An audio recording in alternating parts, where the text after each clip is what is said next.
What is going down, faithful? We are back yet again for another State of the Franchise episode, and I can guarantee you, Jason, we're going to have a spicy one on our hands. We got national media to talk about. We got 49ers versus Raider preseason. We've got Raiders fans going to 49er murals and holding candlelight vigils over the win this weekend. We got a lot of stuff to talk about, and you already know it's going to come back to the quarterback. So stay tuned. Drop spicy sourdough in the chat. Let's cook. That's Jason Aponte. I'm Brad Graham. We're going to get into it all right now.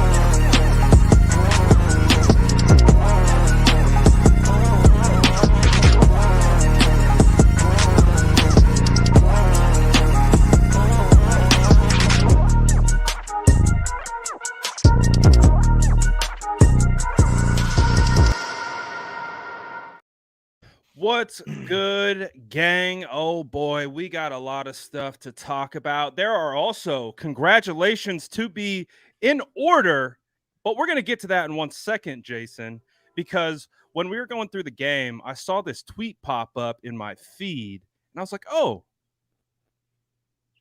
the idea of a franchise kicker is literally the dumbest thing ever spoken about. I was like, franchise kicker. Who said something like that before? Well, not just you, Brad. Who has referenced a franchise kicker before? Oh, there it is. Oh my God. Jake Moody is the franchise kicker. Oh my God. So what you're saying is that I subtweeted Brad Graham, and I mean, look, I know what you guys are here for. I know what you're here for. So we might as well knock this one out first. Let's knock this out first. Jake Moody's going to be fine. Jake Moody's going to be perfectly fine.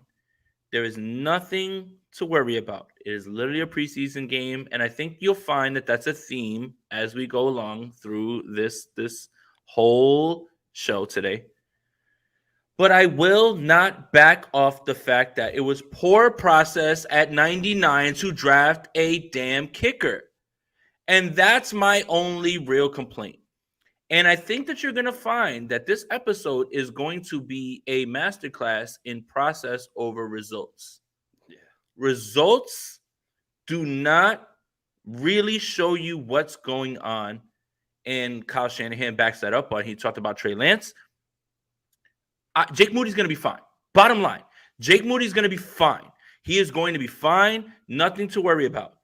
But if you think I'm not going to get these jokes off, then you are sadly mistaken, because I am going to let these jokes fly. But I will say this. It still is poor process to draft a football kicker instead of a football player with a top 100 pick. It is very poor process. Very poor process. No, I thought it was funny. I dropped into the tweet. It's like, just at me, bro. Just at me. I'm right here, man. But I would never do that to you, Brad. I love you too much, man. In all seriousness, we just got a update. 49ers. Oh, never mind. They've removed Daryl Johnson from the IR. I thought they were saying they replaced someone on Dante or Daryl? Daryl Johnson. Dante Johnson. But in all seriousness, yeah, I know there's a couple key points that came away from that Raiders game. One of them being Jake Moody getting iced twice in a row. Josh McDaniels was coaching that like it was a playoff game. He was a menace. I think they game planned. I think part of it was like he's got to flip the culture. He's got to flip the fan base. They game planned. They had a bad rap going into that. He's had a bad rap all offseason. They needed to look good. And guess what? The Raider fans ate it up because against the 49ers, and they smushed us into the ground. And now they're literally, I don't know if you've seen the video, that Debo mural in San Jose at Shoe Palace. Raider fans went there and they had a candlelight vigil over a preseason game. It was their Super Bowl, Jason. All 12 of the Raider fans in attendance must have been excited.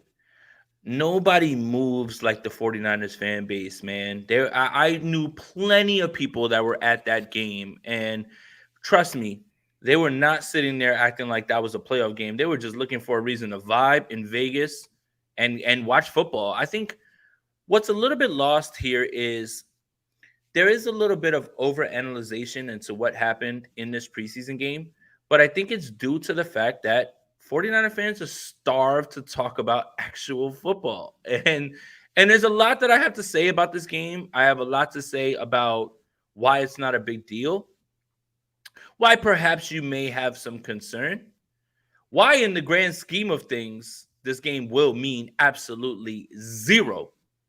But I will not deny the fact that 49er fans are a passionate bunch and they are dying for football to start. Dying for football to start. And I agree 100% with them because I'm dialed in. I'm locked in. I've watched this film 3 times. I watched the Hall of Fame game a bunch of times. I've watched everyone else's film. I'm locked in. I was up last night watching Hard Knocks. Locked in. By the way, speaking of Hard Knocks, real quick, Bradley Graham, did you get a chance to watch it? I did not watch yesterday's episode. So yesterday, spoiler alert, guys, and if you haven't seen it, you might just want to like log out, log back in, in 2 minutes. They had the mentalist, whoever that is, somebody from NBC who was on there, and he's somebody who can do some, I guess it's illusion, right? Like I don't want to call it magic, but he asked Miko Hardman who's the team that he's going to be playing in the Super Bowl since he found the puzzle piece to finish it, and he said the San Francisco 49ers. Ooh, script was leaked. And he said, and he asked him, what was the score? What's the score of this game? And the Jets win. He goes, what's the score? And he says 31-21 Jets. This man literally turned over something that Miko Hardman was not looking at and flipped it around. And it was 31-21 49ers. Anybody who has seen the episode knows how cool that opening sequence was. They had Aaron Rodgers do a card thing. They had Michael Carter guess a number. It's just really good stuff. But Miko Hardman believes that the 49ers are going to be in the Super Bowl against the New York Jets. I thought that was pretty cool. Well, that's good that someone outside the San Francisco 49ers think the 49ers will be in the Super Bowl, because right now it's mass chaos over practice interceptions, near interceptions, preseason football. And I'm not sure I'd want it any other way, to be honest with you. It's our new reality. It's you either got to accept it and just deal with it. And I think that's where we're at, where 49ers, we've been talking about this stuff for so long. But before we get into any of that, there is congratulations in order. I did see a comment here that I think kind of surmised what we got right now. JC says, we got a professional writer in the house. What's he talking about, Jason? Today I was accepted into the Pro Football Writers of America, I guess, club, whatever it is. And for those of you that don't understand what that is, essentially I get a vote now for MVP, Offensive Rookie of the Year, Offensive Player of the Year, Defensive Player of the Year. Essentially, it's just another stepping stone in my journey of trying to do what I really love to do, which is cover this sport that I love so much and help you guys with content as well too. So, today was a day of reflection. I sat, for a long while looking at the email and I couldn't believe it. And I'm just so happy, man. I really am, man. It's just, it's been a long journey, and everything that we have put in as far as work, Brad and I going to the combine, going to the draft, being able to have this be something is something that I'm very proud of. And like, I'm just in a good space of reflection, and I'm excited for the season. And it's just, I would have never imagined, if you would have told me 16-year-old Jason that this would have been something that was possible, he would have just been like, nah, man. But yeah, your boy is going to get a vote on almost everything now at this point. And I would place my bets on Justin Jefferson winning Offensive Player of the Year. Just Dude, in all honesty, though, huge congratulations to you. We know how much you've been grinding, doing all the work, breaking down the film, putting out articles, and like you said, you're on the scene too, man. So so deserving of this opportunity. Appreciate and you, bro. I am looking forward. I love to watching all the Justin Jefferson propaganda, to be honest. no, but I love watching all of us take the wins, right? Like seeing Brad on the radio, seeing Brad do Bleacher Report, having his own like segment on a TV network. Same thing with Steph, like being on TV. Jordan's now NBC, right? Like Steph getting recognized by the general manager of the San the Francisco general 49ers. manager of the 49ers, right? Like I love watching all of us because we've all come from the same place. We've all come from the same place of passion, enjoying this team, and wanted to just give our thoughts on this team. And I just never would have thought anybody would have ever cared what I've had to say. And I'm coming from a place of being humble and just saying thank you to you guys. And just, I'm glad that you guys are along for the ride with me. But yeah, today was really, really a big day for me, man. I'm really excited. And yeah, man, I mean, it's just, it gets better and better. Ironically, there's chapters for each team. The president of the San Francisco 49ers chapter is Matt Barrows. The vice president of this chapter is Matt Mayoko, who I consider, like I fired my dad and Matt Mayoko was my dad now, like because we had that interview. But it's just cool to just be able to add that to the resume, to continue to work and just know that the work's not done and there's a lot more to do. But like I love seeing all of us grow, man, because they have to stop looking at us as we're oh, you're a podcaster, you're a content creator. No, like we're a part of this. We move. Like you now you have to recognize us. We move. And that's what's important. That's all I care about is being recognized. Whether you agree or not, we move. And now we're a part of the conversation and you have to recognize us. You have to, dare I say, acknowledge us. And that's what I want for everybody. Dude, it's awesome. It's been phenomenal to be on this journey with you. I think we're going on like 3 years now of like really diving deep. We've definitely been in it in some form or fashion in a sense of a hobby, but we're in the thick of it for about 3 years now, and it's been pretty cool to watch everyone's growth together. And like you said, all these different people that we've been with that are either working for NBC now, like or Niners Nation, or doing their own things, spots on radio, spots on TV. Like it's super cool, man. And we're just people who like to talk about the San Francisco 49ers and break it down and give our opinions on it. And since we are here to give opinions, let's talk about it. One of the big spicy things to percolate from, I would say, Overreaction Monday and Tuesday from the 49ers preseason game has been a lot of conversation about Trey Lance, and you've gotten it from every angle. You've gotten Shady McCoy. You've got TJ Hushmanzada just eviscerating Trey Lance off a preseason game. You got Dan Orlovsky saying he's out of, like, this guy can't play on this team. You have Michael Lombardi referencing Trey Lance as a baby in a crib and his mother picking him up. And he apparently that somehow is tied to football instincts. Well, what's kind of and Kyle Shanahan spoke about it today. He reacted to it. But what's your just overall kind of thought process on some of these talking points? You want me to go first? Yeah, I want you to go first. Okay. Look me in the eye, whoever's watching. Look me in the eye, because I'm going to say this one time, and I'm going to say this one time very clearly.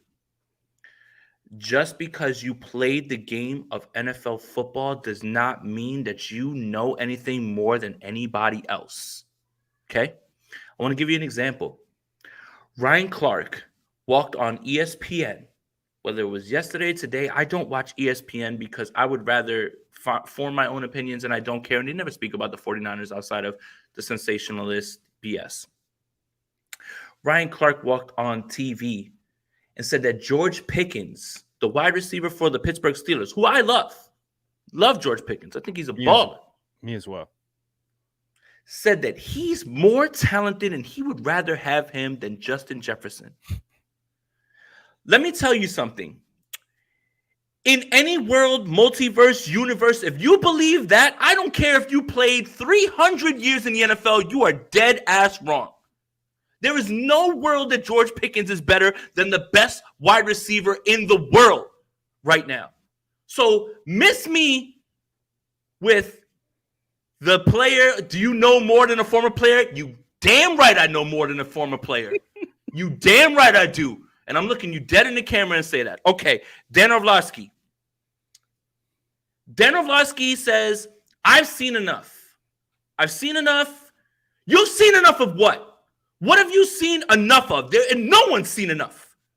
There's 5 games, 6 games. That's fundamentally the problem, right? We haven't seen enough. The whole point of this is that you haven't seen enough. But you've come to this conclusion. And I also want to preface what I'm saying with this. There is a world where Trey Lance is not good. Let's put it all on the table. Let's put it all on the table. There's a world where Trey Lance may not be a successful NFL quarterback. There is. And you need to understand that. But to understand that now after 5 games, when you've got a sample size of other players year after year after year after year, and you always give them an excuse. Well, he needs a new play caller. Well, he needs new playmakers. Well, he needs this. He needs that. And now Trey Lance is done. Okay, Michael Lombardi, let's get to it. Where has the analysis gone? Where's the professionalism gone? Leave that to me. Leave that to me to be over the top and yelling and being extra and all that stuff, right? Because I'm just a podcaster. I'm just a YouTube guy. I'm just the guy in front of the Spider-Man stuff. Leave that to me. You're a professional writer, Jason. Come on now. Well, now I am, so let's talk about it. Let's talk about it. You're so smart, Michael Lombardi. Did anybody remember that you talked Bill Belichick out of drafting Warren Sapp with the 10th pick so you could trade down with the San Francisco 49ers to 30? So you could take some guy who lasted 2 years in the league? You're so smart. You're so smart that you were the Cleveland Browns general manager and literally got fired the year after. You're so smart and you're so smug. Every single time this man talks, it is with a smug apparent, like he acts like he's won anything. You didn't win. Oh, man, I'm trying not to curse. You didn't win anything. You didn't win anything. You were just a part of the Patriots organization. You didn't win anything, Michael Lombardi. You're nobody. The only thing you do is you share a name with a guy who actually won stuff, Vince Lombardi. Go get lost. Dan Orlovsky, LaShawn McCoy. Let's talk about it. LaShawn McCoy. Let's talk about it. LaShawn, Shady, love you, buddy. You're one of the best running backs I've ever seen play, and I do think that you do not get your props. You do not get your flowers. But you absolutely don't know how to analyze this game. Dak Prescott is ass, you said. I don't think any of us can actually say that Dak Prescott is a bad quarterback, right? You said, no, hold on. He's on the Cowboys, so he gets a lot of scrutiny. Hold on. And LaShawn McCoy said that he was at Dallas Cowboys practice and this happened with this guy, and none of that happened because you lied. You were never there. You were never at any practice. All of this to say this. There is a world where Trey Lance is not a good quarterback, 100%. But you are absolutely tripping if you think that I don't know more than an NFL football player just because he played football. I don't want to hear it. When you hear people saying that Justin Jefferson isn't as good as George Pickens, when you hear Dan Orlovsky, who is by far at the best, this is the best thing I could probably say, mediocre backup lifer. For him to say that he's seen enough, I'm sorry. Even the great Jerry Rice, the greatest, that man gives off bad advice when he talks about NFL football. I don't want to hear it anymore. Listen to me.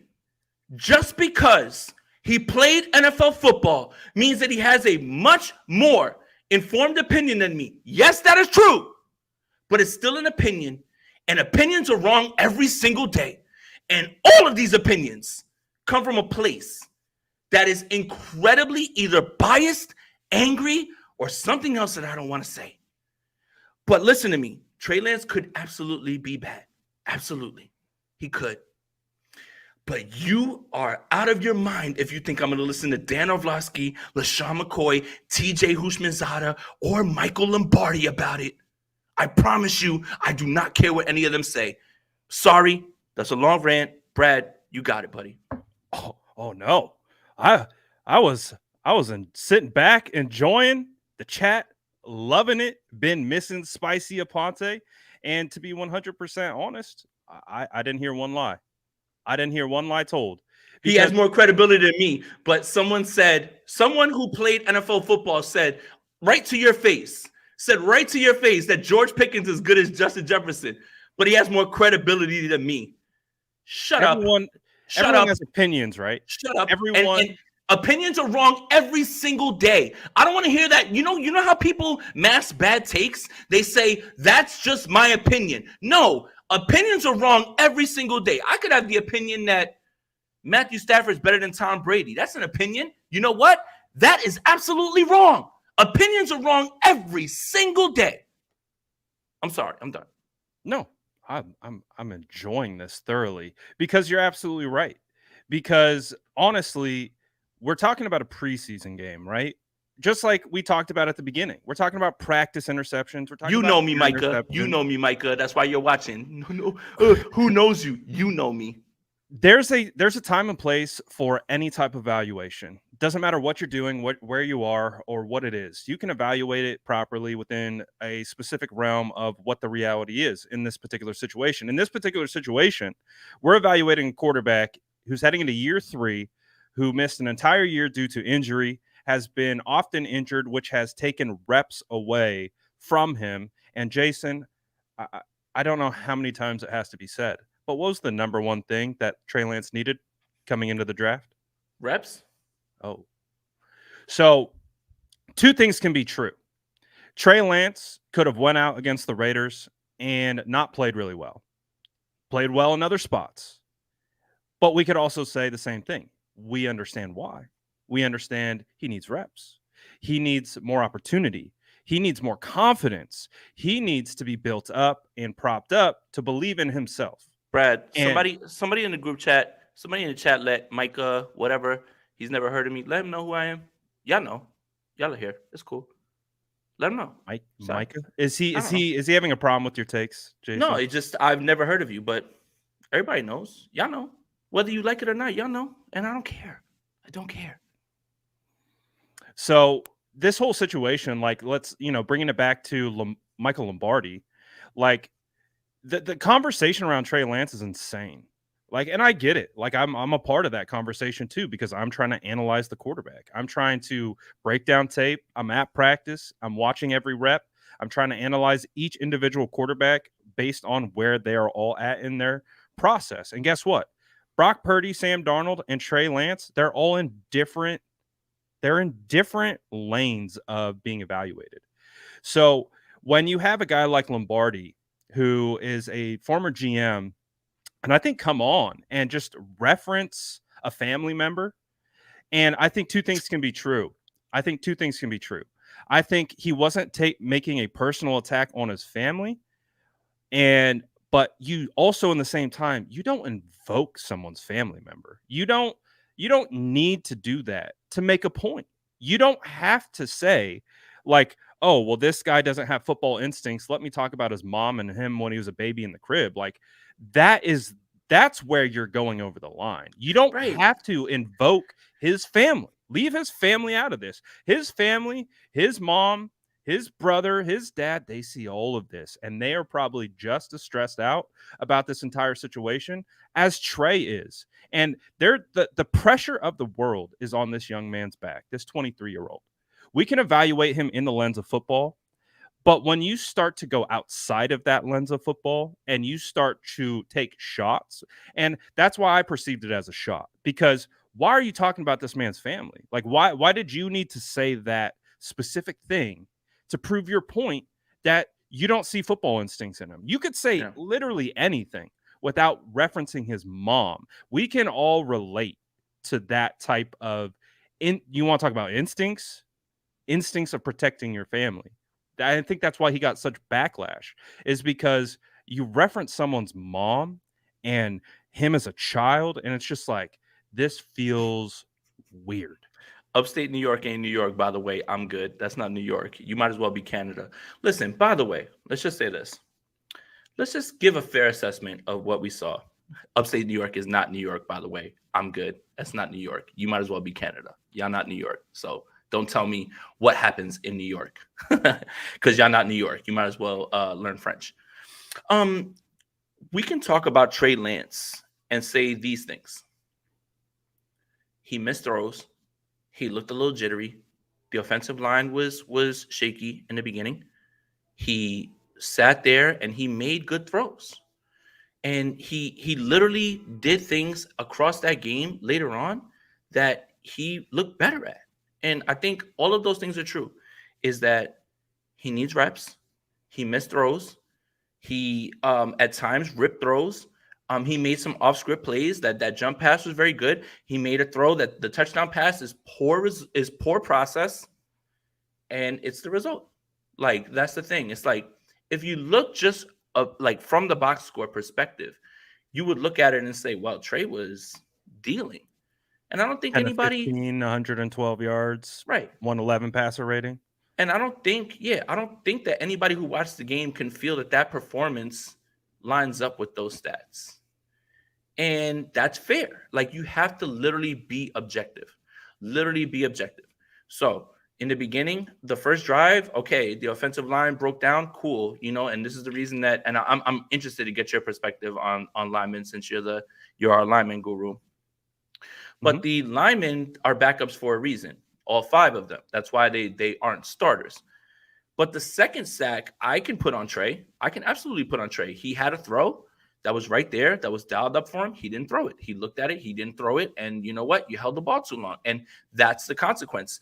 Remember what we talked about with offensive line and quarterback play kind of going hand in hand? If a guy's getting the ball out fast, then the offensive line looks like they blocked. And even if that's not true, like, the ball's out, right? But if you hold the ball a little too long, these guys can't block for too long. For me, it just realistically, I think there's an objective way to point out the things that Trey needs to work on, while talking about some of the things that he has done well, without talking crazy about his family. Like, I kind of understand what Michael Lombardi was doing when he was talking about, the quarterback instinct thing, but it was just a little too over the top. And it just feels on brand for somebody who said that Cam Newton wouldn't be good in the league because he doesn't care about football and he would rather have Blaine Gabbert. And Cam Newton is an MVP. And actually, Blaine Gabbert's still in the league. Good for him. But I think we know who we would take 10 out of 10 times. Because a person's in the NFL, because a person has been in the NFL, does not make their word golden. We are all still evaluating. We are all still trying to figure things out. You get some things right. You get some things wrong. But for him, it's very much black and white. I have the observation because I was a personnel person when the Patriots won. Yeah, it's really easy to brag about the rings you won as a personnel person when Tom Brady's your quarterback, right? Like, everybody can, get all that off, right? But, like, for me, it's more about what is professional. Like, it's just not professional. And, I know there's a saying, when they go low, you go high. Sometimes when they go low, I go lower. And I looked it up. I looked up your draft picks, bud. I looked up all your draft picks, bud. Oh, he pulled the receipts. I pulled the receipts. You drafted Jamarcus Russell, pal, for the Raiders. Did we forget? He was the GM. Did we forget? Oh, really? Don't come crazy talking and then expect me to, like, not do my research. I've done the research. It's unprofessional to say that his mother lifted him out the womb and he didn't have quarterback instincts. It's not unprofessional to say that you don't believe that Trey Lance is going to be good. That's not unprofessional. Let's get it all the way out there. Like, enough, man. Enough. Yeah. I think that's the point. I think you hit it right on the head. I think that's really what the situation is. It's like, we can critique football. Listen, like, I played football. I practiced. We watched tape every single day after practice. And listen, my coach, when I messed up, he didn't put his hand on me and go, listen, Brad, I know you haven't played a lot and I know you need more reps and I know you need more practice. He doesn't say any of that. What he says is, this is what you got to do. This is what we expect. These are your responsibilities and you did not do it. This is where you messed up. This is where you need to correct. Next play. That's how, like, when you click over to, like, football mind and we're breaking down tape and we're being objective from what we can see, That's how you analyze it. Like, I know a lot of people have taken opinions and then made extremes off of analyzing the tape. But if you go into the tape, Trey Lance was not perfect. He made mistakes. He threw balls that he should have thrown. He threw balls that should have been intercepted. But some of the beauty in the dropped picks, Trey Lance made arguably his two best throws of the game after that dropped interception to the linebacker where he stared down the route. And and that's where you see, like, yes, this guy needs more reps. He can do it. It's there. He's showing you he can do it, but we gotta stack. We gotta make this happen from the jump. We can't take a sack on a basically 2-3 step drop read, ball out. Like, you gotta get the ball out. There are rules to this game. And if you don't play by those rules, you're going to get critiqued by anyone who somewhat understands those rules. That doesn't mean that's character assassination. That doesn't mean you hate this guy. It just means you watch football, you know what it's supposed to look like. That's not what it's supposed to look like. We identify why it doesn't look like it's supposed to and how to correct it. That's how football evaluation works. A lot of this is we have Lombardi being attacked for the Mac Jones at 3 thing during the draft, after the draft, multiple times after the draft, probably feeling some kind of way about 49ers fans, and he's probably relishing a little bit that Trey is struggling, and he gets to throw it right back in their face. Like, that's, I think, part of this. And so the thing is, like, that's why I don't love what Lombardi said. Like, I've been critical of Trey on that tape. I did a whole film breakdown, and I did not love some of the things that I saw. No, but I and also and it's easy things that like you're missing too. Like, it's things that you should feel like are baseline, and that's what's more frustrating. It's not like going through reads. It's like, damn, the ball's there, throw it, rip it. Like, like, that's the thing. It's like, I don't want to cut you off. I'm just gonna say this. I understand why people would be skeptical of Trey Lance. I understand. I just think it's out of bounds to talk about his mom and talk about, like, his mom, like, lifting him out the womb and all that stuff. Because if you are so easy to rip a player who is playing, then why shouldn't we be able to rip your GM record? Why shouldn't we be able to go back and go through your GM record and critique you just as harshly as you are this young man that you haven't seen play football? Look, betting that a rookie quarterback or somebody who hasn't played as much of, as Trey Lance, betting that he won't be successful, that's like a plus 300 bet. You're probably going to win. So you're not exactly jumping out on a limb. What's jumping out on a limb is saying that Trey Lance is going to succeed against all these odds and everything. You're not exactly, like, breaking any ground, right? Like, you're not breaking ground saying that the whole deck is stacked against Trey. Against him, right? Like, you're literally taking a plus 300 bet in betting terms. Like, you are literally taking a minus 300 bet. I'm sorry. Plus 300 means you're underdog. You're taking like a minus 300 bet, meaning that it's the favorite. Your favorite. That the young man is not going to make it. Sorry. I'm getting a little ahead of myself, but that's the thing. It's like, you're not breaking ground saying that you believe that Trey Lance is going to be successful, and you're not smart. You're just going with the odds-on money in terms of that. And I won't disagree with you in that. Again, I do not dispute anything that you said. I saw a lot of things when I watched the film 2 and 3 times that I am very concerned about, even if it is preseason. Very concerned about ball placement, time that the ball needs to get out. When you call 2 curl routes on the inside and you dump it down to, like, the third option, which is a check down off of play action, that's not good. That's not good. It's just not.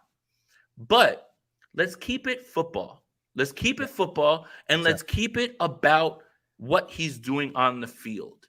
And another thing is a lot of these media, content creators, whatever it is, ripping on the 49ers quarterback situation has been a cash cow since the 49ers traded up to number 3. Mm-hmm. So many were predicting whoever it was, Mac Jones, whatever. That's how you generate the views. Everything that I said about all those people that said all those things about Trey Lance is absolutely 100% true. 100% true. Because they get things wrong all the time. And opinions are wrong all the time. But let's keep it football. Keep it football. Do not cross those lines, because I guarantee you, Michael Lombardi, you would not say that right to Trey Lance's face, because you know the conversation would go a different way. And I think I think the way you kind of summarized it is 100% correct. Like, we can talk about football. That's what we're here to do. Like, obviously, it's the whole situation around the quarterbacks. It's beyond football. Like, it's personal. Like, you have people online, and we know the internet's a wild, wild west these days, especially on that X app. People taking shots. Someone trying to give a football opinion. Someone comes in and takes a direct shot, and it's just back and forth, back and forth. People just dunking on each other, and it creates this animosity and this vortex of negativity and toxicity where nothing can be discussed. Like, you can't even give an objective football opinion, because if it doesn't hit the ears the right way for this said person, they're gonna lose it on you, and they're gonna call you every name in the book. And it's just like, man, we're not even talking about football anymore. I'm seeing people talk about, like, they don't even want to see Brock Purdy win a Super Bowl. Because they want Trey Lance. And it's just like, that's beyond where we're at least where we should be at. And I think that's kind of a perfect example of, like, we went all summer doing our best not to talk about the quarterback. Like, we went out of our way to talk about every position group, every player we could think of, every possible storyline outside of the quarterback, because we have literal offseason quarterback fatigue. But guess what? We now got practice to reference.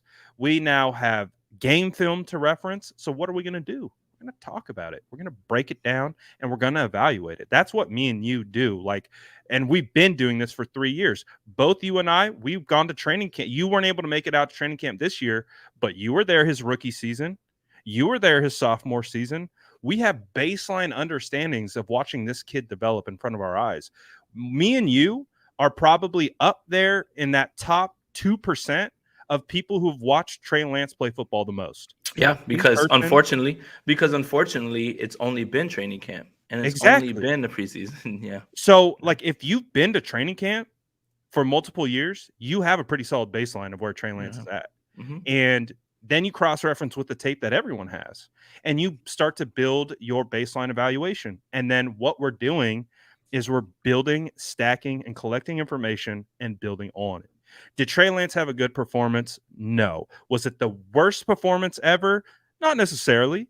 He made some like that one throw to Chris Conley. I think he had two deep. Yeah, two rips to Chris Conley. Yeah, there were rips. That is rips. Like, that's what we're looking for. Yeah. And even in the throws that he didn't make, you could tell he knew where to go with it. Mm-hmm. He just didn't pull the trigger.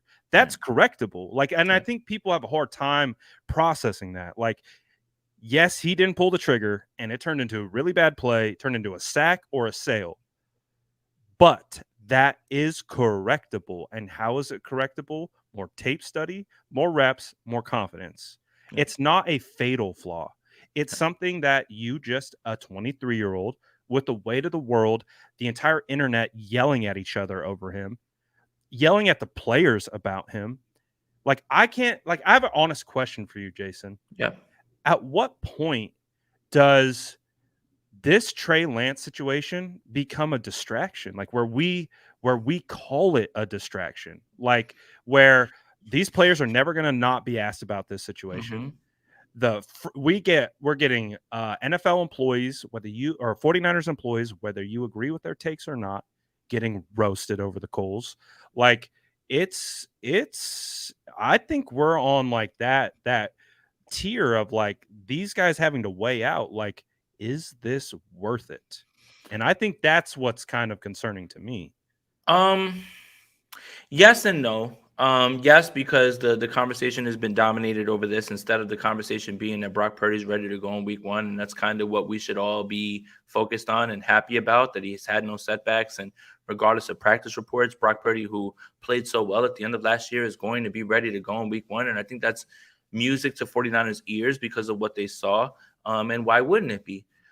Yes, I kind of understand that, but no, also because the 49ers have done this to themselves.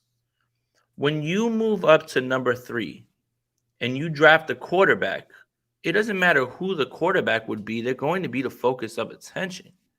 Mhm. And there is a large discussion, I think it was Marcus Spears, about what does this trade look like? Like, what did the Miami Dolphins gain from that trade? I think they got like Jalen Waddle and Bradley Chubb, and and then there's a list of players that the 49ers could have had at number 3 that are all great football players, like Penei Sewell, Micah Parsons, all those things, right?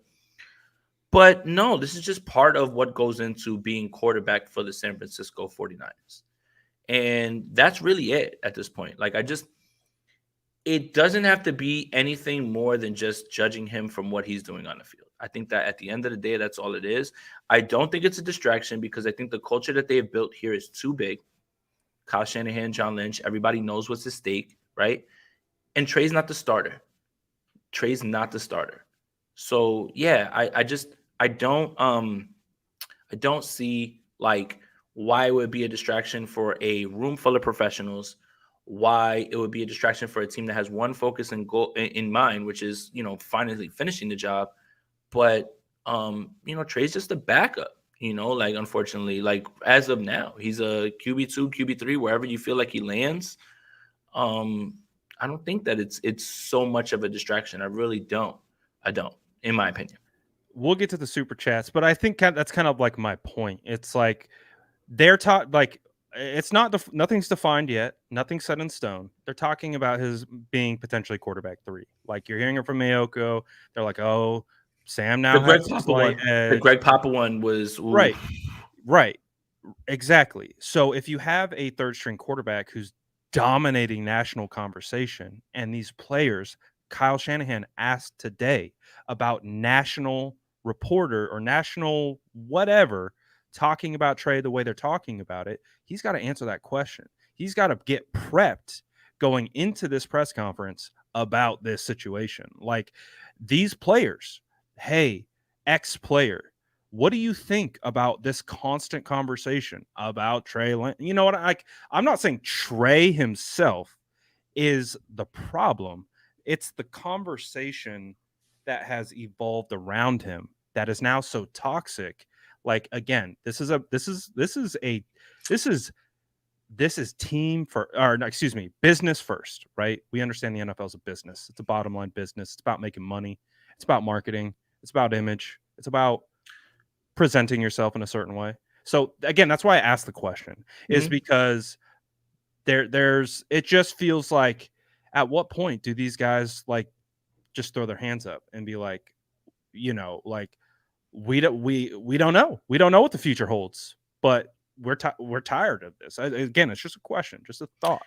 No, and my thing is I believe that this team is too strong. What they built is too strong. How they built this team is too strong to allow something like this to be something that gets in the way, right? I mean, the large discourse about Jimmy Garoppolo while he was here, miss you, Jimmy. I think times were simpler when Jimmy was here. I think we all could agree with that. Like, I think it's a little bit more complicated now. Counterpoint. Yes. The locker room was rallied behind Jimmy. Exactly. I think it was a little bit easier when Jimmy Garoppolo was here, regardless of your feelings on him. This team loved him, and they moved. Now, this has become something that is not a problem in the 49ers locker room. Let's just get to it, Brad. The people that are upset about Trey Lance and everything are 49ers fans. It's not the locker room. Yes. The locker room understands what's going on. They all want Brock. You heard Trent Williams. I don't care about practice interceptions. You heard Kyle Shanahan. I knew within 3 games that he was a guy. I don't think the locker room cares. The larger discourse and the toxic discourse is amongst 49ers fans. That's and not true. In that locker room. Well, now media as well. Well, media as well too, right? National media has figured out the cheat code to make things and content pop in the offseason. All you have to do is talk about the 49ers quarterback situation. That's it. Because you'll have a side that, if you praise Brock Purdy, there's a side that'll say, I'm not sure Brock's that guy. If you praise or if you talk crazy about Trey Lance, you'll have the people that are ready to die on their swords to block Trey Lance. So It's not a problem in the locker room. This is a problem here. This is a problem here with us. And to be fair, the 49ers quarterback controversy, whatever it is, the discussion has been going on for a long time. Like, I remember my father saying, I will not watch the 49ers if they move on from Joe Montana to Steve Young. Well, I got a message for you, Pops. Steve Young was actually pretty good at football. So it's going to be going on for a long time. So, no, I also think about the situation when Miyoko said the thing about Sam's arm, and then the reaction that got. You got that went all the way to Pat McAfee show. Like, so listen, this quarterback conversation, it's been at the forefront of everyone's mind. Everyone's talking about it. Everyone's got an opinion. It's interesting. But I do want to get to your guys' super chats. I've been kind of hoarding them over here on the side. So we're gonna shout out to everybody in here, man. Whether you agree or you disagree with my rant, whatever, I don't care, man. Ryan Clark's wilding for saying that George Pickens is better than George Jefferson, Justin Jefferson. That in no world, in no way can you frame that as right. And you know, like I pointed out, Michael Lombardi, man, you such an evaluator. Why you drafted Jamarcus Russell? Why you told Bill Belichick not to draft Warren Sapp, and you traded down for a guy that was bagging groceries in 2 years? So you don't clearly know it all. So anybody that's like, oh, well, he knows more than you, maybe because, you know, you just see former general manager on his thing. But he's still a dummy sometimes too, just like I am. So I don't want to hear it. Yeah. So, like, honestly, regardless of what quarterback you like, I'm assuming you're a 49er fan. And I'm assuming you want the 49er fans to win it, or you want the 49ers to win a Super Bowl. Now, I've seen it. Clearly, I've seen takes that say otherwise. That's crazy. That's crazy. I would never say that. I would never say that. I don't care. If Sam Darnold just popped out of nowhere and just became this, like, overall football god and the 49ers won, do you think I'd be sitting there like, damn, I can't believe Sam Darnold led this team to a Super Bowl? I don't care. I don't care, man. Like, I think I know you long enough to know that, like, you've been down on guys and they flipped it around, and you give Ambry them Thomas credit. You give them their flowers. Ambry Thomas. Like, Ambry Thomas. We've both been down on Ambry. And Ambry Thomas hooped. He hooped. Balls out. He hooped. So that's the thing. It's like we also don't push away new information. We accept all the information because that's what football is gathering information and evolving your opinions. And you are allowed to change your evaluation and opinion when presented with new information. Standing rigid in a take, you will find every single way to make that take stick as opposed to being fluid. That's the problem. Yep. All right, let's get to some of these super chats. Gammon starting us off with a super chat. I'm going to go down in order now on all the super chats. If you have any questions, comments, get them in. We're just pretty much doing super chats for questions right now. He says, through practice preseason isn't definitive, though practice preseason isn't definitive. It highlights concerns. Depth at O-line is worrisome. We've seen a season with both starting tackles out. Thoughts? I understand being concerned about the offensive line depth, but unless you're planning for all 5 offensive linemen to be out at the same time, then I wouldn't be too concerned. 31 other teams have offensive line concerns aside from their starters. 31 other ones. That's a bar right there. Yeah, and my thing is the Kansas City Chiefs are probably your best example during the Super Bowl. They had to, like, basically start 5 depth linemen, and even the great Patrick Mahomes wasn't able to do anything with that. So I understand that. I mean, it's not ideal to have backup linemen playing, and sure, it's the NFL. There's a war of attrition. There's going to be guys that are going to get injured. But when you have one backup playing with 4 starters and a coach who knows how to keep things away from him and also not put him in bad spots, I think you're going to be okay. I just want to point out that there's no team in this league, none of them, none of the other 31 teams that wants to see their backup offensive linemen play. Some of them don't even want to see their starters play. Yes. So, like, there's teams without starters. Yes. So, I mean, depth O-line is what they are. But if it's one person with 4 starters and a coach who knows how to scheme around it, I mean, hell, Kyle Shanahan had you fooled that Tom Compton was one of the best right tackles in the league when Mike McGlinchey went out, right? Elite run blocker. Right. Elite. Right. So, Yeah. So my thing is, I understand the concerns. Nobody wants to see all 5 of their guys go out. But is that really something that's realistic? I really wouldn't. But it is a concern, 100%. It's a concern. No, I think you absolutely nailed it on the head with your every 31 team other than the 49ers as well is concerned with their depth at offensive line. That's just how it is. Offensive line is a talent depleted position because if you're athletic and big enough, you play defensive line and you get paid to play defensive line. There's not a whole lot of incentive to play O-line. So if you're athletic enough to play defensive line, you're going to go over there. Even if it means being a mediocre defensive lineman, you're going to get more money, you're going to get more recognition, and you're going to get more praise for it. It's just part of the problems. I will say this from that game, pleasantly happy with Jonathan Feliciano. I like it. I like it. Didn't see one misstep by him. I Him was and Poe concerned. Together were doing a pretty good job. Poe had like 1 or 2 like mental lapses, which again I can't even fully say they were his fault. We just had some breakdowns, but Poe did pretty decent for the most part when he's playing assignment sound. There's some blown assignments. I can't identify exactly who's at fault, but there was some blown assignments. Zakel, I would say, struggled the most. Pryor struggled pretty much. I think Leroy Watson did okay. I think Leroy Watson is a developmental prospect who's showing me a little something. He's not there yet. He's not perfect, but Leroy Watson looks all right. Jalen Moore is kind of Jalen Moore of that what we've seen. And again, part of the reason why I was banging the table for a tackle in that 3rd round because I what do we got? What do we got? In the 3rd round? In the 3rd round? So you mean at pick 99 you could have had Blake Freeland? Pick 100 too. So someone of that ilk.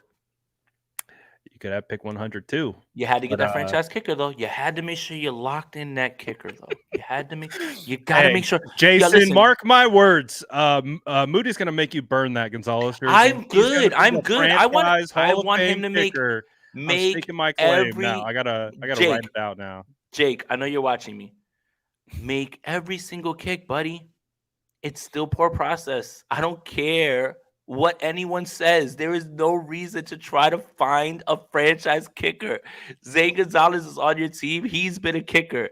Robbie Gould is still available. I am sick You watch of this. your mouth, pal. You put some respect I am sick of this on Jake Moody. Y'all are all gonna be sick when Robbie Gould joins the Dallas Cowboys and wins a bunch of games for them with like his leg and stuff. Like guys, you can say the organization knows better. Look what they've done, because why wouldn't you? Their track record is incredible. I mean, look what they found in the 5th and 6th rounds. It's okay, though, to say there was poor process to draft a kicker when you're so worried about O-line depth, but nobody wants to say, damn, we could have had an offensive lineman at 99, but yet, you just needed to have that franchise kicker. That's all you needed. It's all you needed, really. Like, you really just needed that. I'm still holding out hope for my mental health that Jake Moody turns into a future Hall of Famer. So it's preseason. Moody will be fine. I'm gonna give him benefit of the doubt. He's gonna be fine. Yeah, he's gonna be fine. No, and Brett Rumbeck's in here. You know that he's banging the table for offensive linemen. No, Moody's gonna be fine. Like, again, look, Moody's going to be fine. Let me reiterate that. Moody is going to be fine. But the Moody thing is going to be the masterclass of process and results. Process would dictate when you have a top 100 pick that you draft an actual football player. Results would be when Jake Moody wins 1 game or 2 games, right, with his leg, with the game-winning field goal. Or becomes a franchise kicker, which is literally what we're hoping for. But the thing is this. There was a football player out there who would play every single snap for you. Every single snap. Every snap. Not just 4th down when it's time for him to come on out, which is a hard job. I definitely don't want to downplay that. It's poor process, but the result may be better than that. That's it. That's what it's all about. It doesn't matter at this point. Moody's going to be fine. Moody's going to be fine.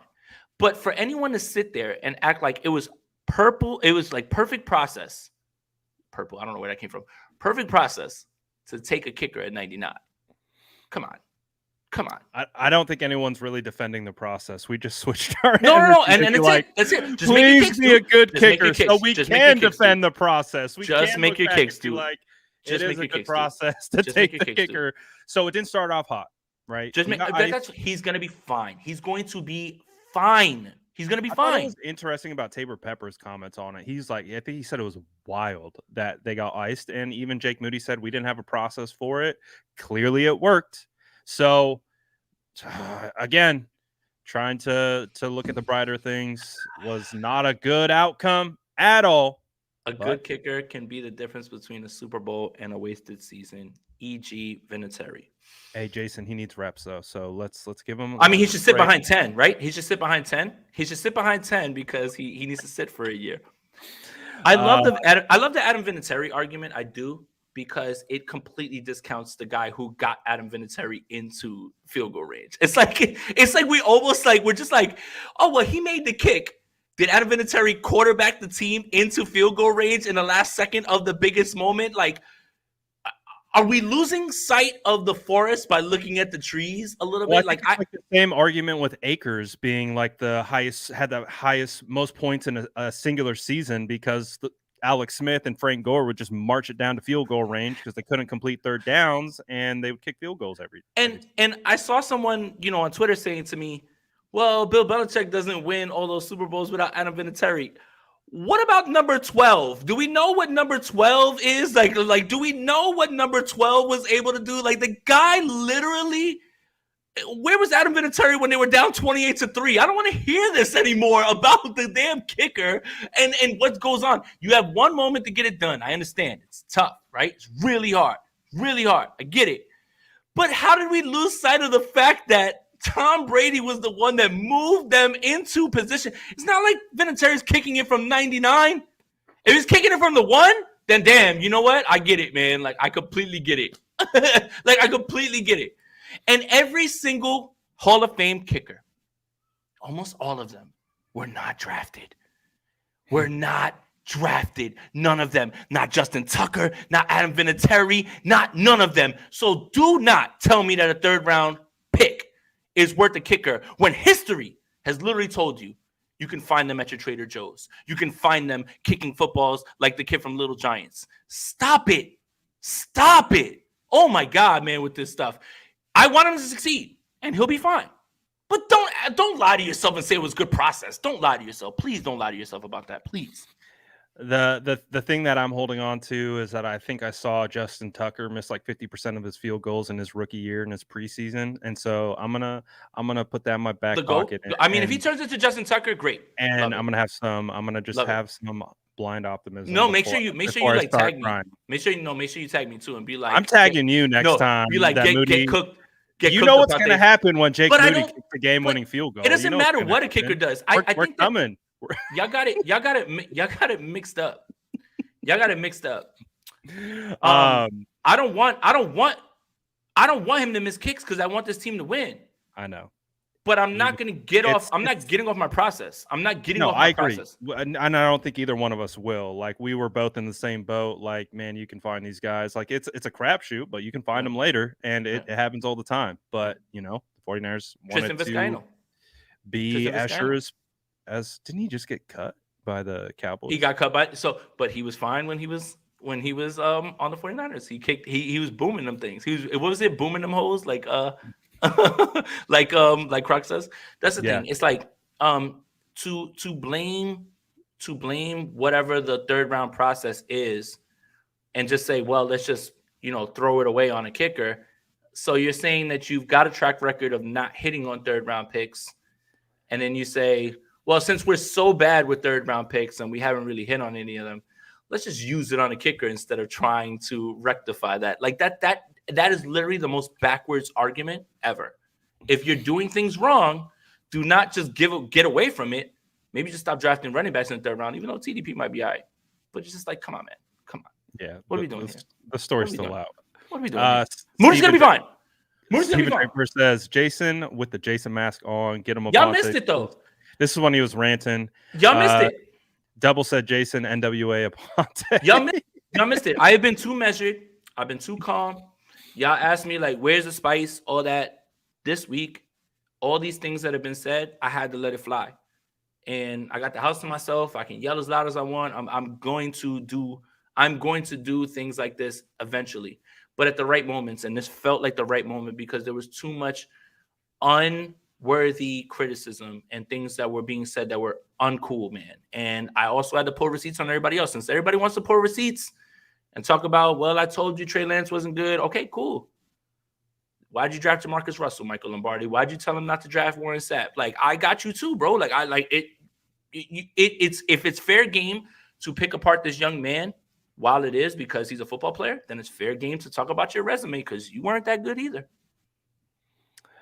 Tia says, I'm disappointed none of the players on or the 49ers are standing up for I'll let you take that one. at this I'll let you take that one. point. I'll let you take that one. I mean, to be honest, I think they have throughout the majority of his career. But at a certain point, it's like, when are you just pouring more gasoline on the fire? I did see something while we were actually on here where former teammate of Trey Lance, let me see if I can find it here. Raheem Mostert responded to Michael Lombardi's thing. So Raheem Mostert, as we know, says, hey, man, y'all need to stop disrespecting him like this. This is crossing the damn line. Everyone has something to say, but can't back their own BS up. That is your whole point. That is my whole point. It's That's like, your okay, whole man. point. It's like literally, okay. You have criticisms of Trey Lance. Some of them are warranted. Fine. But don't think I can't go and look back on your Literally, all you have to do is Google Michael Lombardi draft picks, and you will see bust after bust after bust after bust. He got fired after 1 year with Cleveland Browns, and the only reason that anyone holds him in high regard is because Bill Belichick, who, by the way, doesn't have the best track record with, moving coaches up. Okay. By the way, that's what I wanted to say about that. But like Bill Belichick, just because he says that he likes you, I like a lot of things that aren't popular. Like I like the New York Yankees. They suck. Nobody likes that. But just because I said it doesn't mean anything. Doesn't mean that just because Bill Belichick says something, Charlie Weiss wasn't a successful coach. Matt Patricia wasn't a successful coach. The only Bill one Belichick brought in Patricia to be his offensive coordinator. 100%. And Bill O'Brien's the only one who was actually a successful head coach. You just remember him for being a bad GM.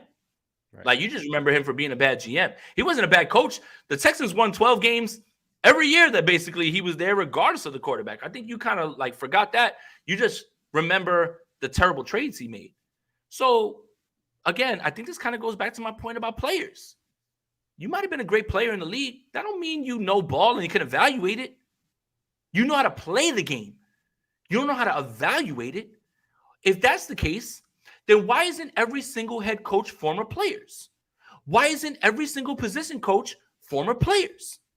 Some of them played at a certain level. Mike McDaniel was a ball boy. Kyle Shanahan played at Texas. Like, none of these guys played in the NFL. I despise the rhetoric of, well, he played in the league. He knows more than you do. He just has a more informed opinion. That's all. Mm-hmm. But opinions are wrong every single day. Every single day. Every day. Yep. Absolutely. Tia says, let's go Mostert. Not on the team. And he's saying something. Where's Kittle? Where's Debo? Again, at what point do all these players coming out create a distraction? Taking their eyes off their, what is it? They're just, it feels like it just adds more to the conversation. You know what I mean? It's just like, it's a double-edged sword, right? It's like you say something, it's going to reignite that conversation. It's going to reignite bad takes from random people. It's just, it is what it is. I want to lighten it up because I've been a little spicy today. But Jay Cruz says, Andy Reid was in a kicking competition when he was 10, even though he was probably 22. And I think that picture, like that picture of Andy Reid being in that competition. Like, it's so good. Wait, what a great comment. I love it. Gammon with another super chat says Jason joined the esteemed PFWA any secret Illuminati society undertones? Were you welcomed with a humming song from Wolf of Wall Street? Yeah, Yes. what's the initiation process like? Well, basically, I woke up and the door opened. I got a knock on my door. The door opened, and they put a black bag over my head, and he just like took me, and I'm just like, "Where am I going? Unhand me!"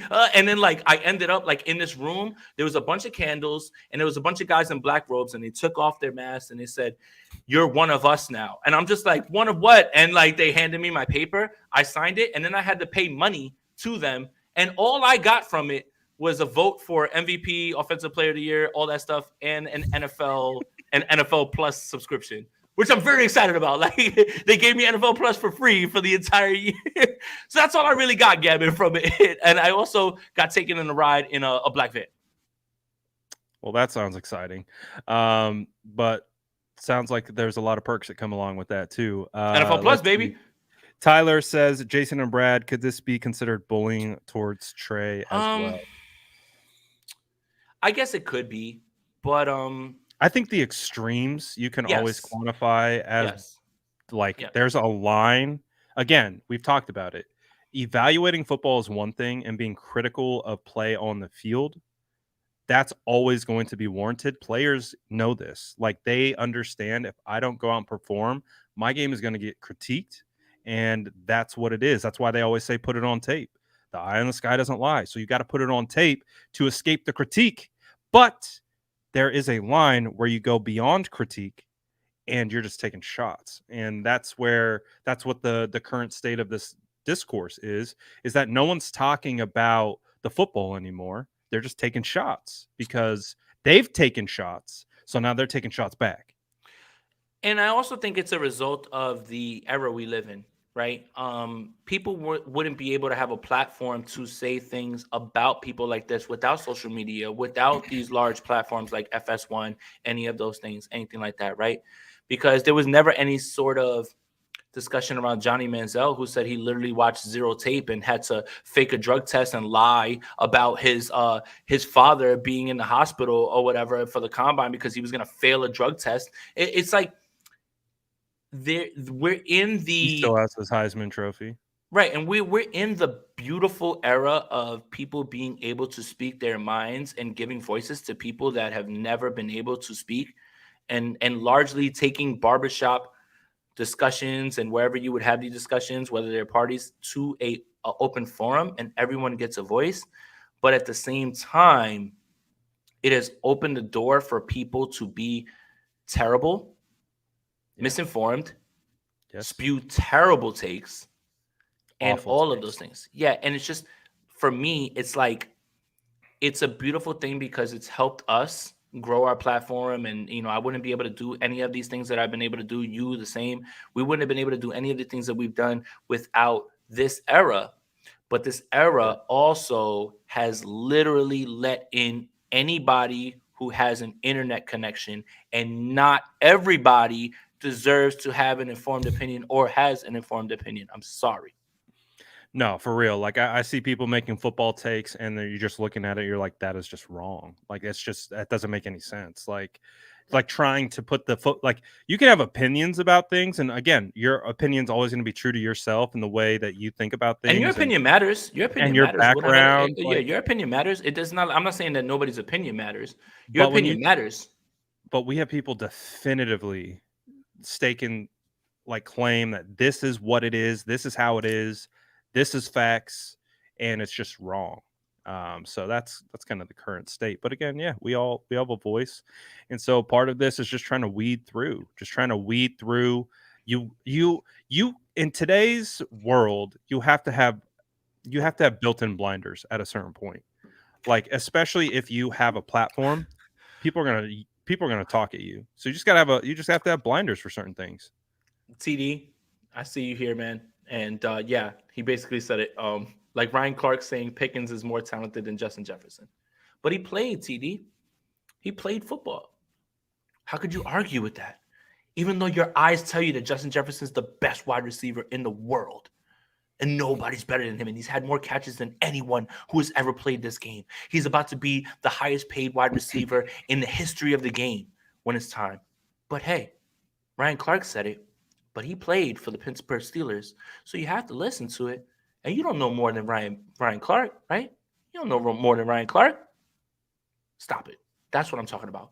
We still are here giving opinions, and we still have discourse. My opinions can be wrong sometimes. Everyone's opinions can be wrong, especially football players. Absolutely. Let's see. We got another super chat. Double says Bosa and John Lynch don't like this quarterback situation. Bosa and John Lynch. Bosa. So you think Bosa's not here because of he doesn't want to answer the questions? Is that what we're saying? I have no idea. Bosa and John Lynch. I've apparently heard this narrative that John Lynch doesn't like Trey Lance. I mean, the narratives are just wild. The narratives are wild. I really think it comes down to football. You hear? Yeah. She wants in. She just lost a tooth. Hey Bosa. She just lost a tooth, man. This is how you know she's growing too much or whatever. Tooth Fairy on the way. Tell the Tooth Fairy to stop by. I stole the money. I stole the money. I need it. It's not. There's not a. The Tooth Fairy left money and I stole it. There's no money in being a YouTuber. Especially in today's world. Nope. Let's see. We've got. So yeah, I don't. That sounds like an opinion, I guess. Yeah. And we'll chalk it up to that. Go take it. Niner Cali Boy says Eagles, Chiefs, Bills, Bengals, all our fellow top 5 teams. What do they have that we don't? A locked-in quarterback that they have built around. Why is this okay? I also want to point out that while everyone wants a franchise quarterback, everyone wants one of those guys. Everyone wants one of those guys. There's only those guys, right? Like 8, less. 6, I think we're talking like there's tiers. So we're talking about 4 of the like elite guys. I think Jalen, for me, and I put this out last year, I think Jalen elevated into that tier. I don't think he's at the top of that tier list. I think he's at the bottom of the top tier. I think Jalen's there. I think Herbert's definitely a guy that needs to be considered. Herbert's tier 2 for me. Herbert's tier 2 for me. Right. Which is fair because he hasn't proven it, right? Like he hasn't gone out and won. But I also know he's had a lot of injuries at the wide receiver position. Yep. All that context matters. Context matters. And he's had poor coaching. Like, you know, I think Lombardi if we wasn't a good OC. Take it just from pure talent perspective, we understand Herbert is an elite talent. We understand Lamar. Is he in that tier? We know he's ultra talented, but is it Lamar? Is that still like a Herbert conversation? Lamar's disrespected. Lamar's a unanimous MVP. We're talking about something completely different. Like we're like Lamar, but he's in the Herbert conversation because he's got elite. He's at the top of tier. He's at the top of tier 2. Okay. He's at the top of tier 2, and he's getting ready to break into that. Like if Lamar goes out there with Odell Beckham, Zay Flowers, and Rashad Bateman in Todd Monken's offense, and he shows you that he can throw the ball and deliver it, because the only argument is just people who want to nitpick and how they think the position should be played, as opposed to just guys who know how to succeed and win. Yeah. For me, the top tier is like Mahomes, Allen, Burrow. Like those are like the guys that you would like move heaven and earth to have.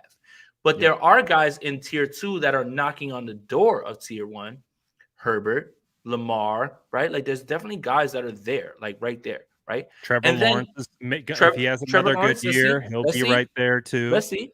But after tier 2, and Rodgers also too, Axel, by the way, good call. Like absolutely.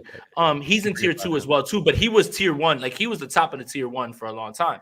Yeah, for sure. But tier 3 and tier 4 is filled with a bunch of guys that are literally, you can change them up week to week. There's a drop off, right? Yeah. Kirk could lead that whole group one week. And then it could be Stafford. And then it could be Dak. And then it could be, we were talking about Jimmy as a top 10 guy. Right. And he's in there too, right? Like again, like that group after the top 2 tiers, which I feel like are the guys that are either elite or just knocking on the door of being elite, are all guys after that, you know? Dak, they can get it done. Kirk, they can manage Dak, Kirk, an offense. All those guys, right? All those guys are like in that same tier. But that's the part. It's like, I think that's where a lot of 49ers fans' frustration comes with the number 3 pick. Yeah. Is when you're at 3, you think you're getting one of those guys. Yeah. And unfortunately, the biggest mistake that the 49ers have ever made as an organization was their timeline and what the number 3 pick in Trey Lance needed, which was time to actually play. You let Trevor Lawrence go through the bumps and bruises. You let Justin Fields go through the bumps and bruises. Look at what the Colts are doing. You let Anthony Richards go through it. He's going to have a rough year All this the year. quarterback, they're all starting. CJ All of them. Stroud, all of them. All of them. But the 49ers team was on a different timeline. When you're picking from number 3, your team is not good. Yep. The 49ers were a team that had an injury-ridden season in 2020 and moved up to 3. That is the biggest misstep of this organization, was thinking that they could balance the development process of Trey Lance while having a Super Bowl ready roster every single year. And that is the one thing, again, process and results. And I think that's why a lot of 49ers fans, no matter where you are in this, if you don't believe Trey Lance is good, if you believe Trey Lance is good, that's where the frustration stems from. That's where the frustration stems from. And the reason why it's okay is because they've at least attempted to get that guy. That's what they thought they were doing when they got Trey Lance at 3. Like, that's the process over results. The results haven't aligned with what they had hoped for, but it's also, again, bringing in a young, inexperienced quarterback with little reps into a situation, into a locker room that is completely 100% behind Jimmy Garoppolo. Like, I had just posted about this after we did my film breakdown. The fact that they took Trey Lance, plopped him into that locker room that loves Jimmy, and drafting Trey signified the end of Jimmy. And then in the Detroit game, they go down the field. Jimmy marches them down the field, and Trey Lance is the one who scores the first touchdown of the season. That created turmoil. The fact that created turmoil should tell you everything you need to know about Trey Lance being a part of this team. Is that Trey wasn't like, we got our franchise guy, we're going to support him, we're going to build around him. It was like, nah, Jimmy's still the quarterback. Jimmy's still our guy. He's still the starter. And it created, like, just like we've seen, I think, in the fan base, it creates a natural division. It creates, like, Jimmy's always going to be their guy, even when he's on the Raiders. That's still their guy. Love you, Jimmy. Miss you, buddy. But Trey was the guy coming in to replace. Yeah. Jimmy. You know what I mean? So I think that's a whole nother dilemma. That's a whole nother pod episode, like, that we'll talk about in the 30 for 30 when it comes out, because it's going to be phenomenal. I can't wait for it. Hey, look, hour 15 in here, man. No matter how passionate I get, no matter how much I yell, man, shout out to all you guys watching this, man. You guys are the reason that, like, I'm even able to just be on here. Make sure you like this video, subscribe to both channels, hit that notification bell. Brad's doing incredible work. You guys know that. I'm passionate like you guys. I don't always get it right, but I'm not going to sugarcoat how I feel one way or another, just like you guys won't. So, man, shout out to you guys, and shout out to the 49ers fan base for always being so passionate. Gammon, Jason, yell at me your love. I love you, Gammon. Love you, buddy. Thank you for being a mod. Love you, man. Hell yeah. So, again, back to the original question. We'll wrap it up, and we still got more super chats coming in. Run through it. Why is this okay? Again, you want to hit. It's not like they haven't tried. And, unfortunately, it is what it is. And they found a situation where it doesn't feel like it's working out with Trey, but they found Brock. And, they're trying to balance that out. They're trying to make it work. We're going to see. This is a big year. Like, yes. I think this is also true about this year. Brock is quarterback 1 right now. I don't think he's franchised yet. I think this year is going to prove if he can be franchised. If Brock Purdy can come in and take this team to the NFC Championship game again, can take him to the Super Bowl, that's where they're going to look at Brock and be like, okay, we can build around you. He needs to prove he can come back from the injury. He can duplicate what he did last year. Not only duplicate, but build. So there's still a window, like, where, hey, maybe Sam gets some play time, because we don't know yet. Like, the totality of the quarterback position, We just don't know. So even with Brock, like as quarterback one, we still don't know what next year will even hold. It could be a completely different scenario next year, but we got to wait and see. We got to play it out. Double says, I'm going to draft a kicker in the 3rd round in my fantasy league. You are going to lose your fantasy Let me league, know what fantasy league you're in, and I hope it's for money. so you can join and get in. Look, on that. your secret fantasy advice. No matter what, even if your league is one of those primitive leagues that still enjoys kickers being there, don't draft a kicker. Draft players with high upside at the end of your draft that you believe will break out, maybe a handcuff running back, something like that. And then you can make a decision based on injuries, put a guy on IR, pick up a kicker, and rotate them. Kickers don't matter in fantasy. Kickers don't matter in real life, man. They just don't. I'm sorry. We're just And right on cue, we got another kicker question. Is it time to worry about this team? Quarterback, right tackle, kicker? No, I don't think so. I mean, with quarterback, you kind of know what you have. Yep. You kind of know what you have with Brock. I think there needs to be a little bit of tempering of expectations when it comes to what you think Brock will be coming back. Like if you expect him to be that guy that was like locked on the whole way, like the end of the year, I think we should dial that back a bit. The 49ers can still win games even if he does regress early on. Eventually, you may see that guy that you saw later on in the year, last year, but I think you're fine there. Right tackle, we really don't know. And I do think that the 49ers organization has gotten the benefit of the doubt. I mean, last year, the entire interior offensive line was brand new. And one was a guy who never played a game. Another was a guy who was a rookie. And another guy was a guy who started one game. And that turned out all right. So you have to trust the coaching, right? Like they're not going to leave them. And kicker, I'm not worried about that. I am not worried about that at all. I think Jake's going to be fine. Like as much as I make jokes, I'm going to get these jokes off. And I understand that you guys, every time a kicker misses a kick, you guys think of me and everything. That's fine. Jake Moody's going to be fine. I don't want that to be my brand, though. What my brand needs to be is that I'm a wide receiver connoisseur. I can know when a good wide receiver is out there, i.e. Terry McLaurin and others, DJ Moore. Shout out to you, pal. Let's go. First touch, take it into the crib. Like, I want to be known as a wide receiver guy who, like, watches wide receivers, not the guy who rails on the easiest position to rail on, which is kicker. Yeah, absolutely. So again, this time last year, Aaron Banks was a bust. Jason Poe was going to be starting over him. Again, you just gotta preseason. People were freaking out after the Texans game last year in preseason. Like we don't know. It's preseason. It's not designed to look pretty all the time. Like it's not designed to look like what the Raiders did and have Aiden O'Connell look like a 10-year veteran, and they're running all these different types of gap scheme runs and pulling offensive linemen and tight ends, all basically using Kyle's offense against him. That's not what it's designed to look like, and so I'm not worried about it yet. Yep.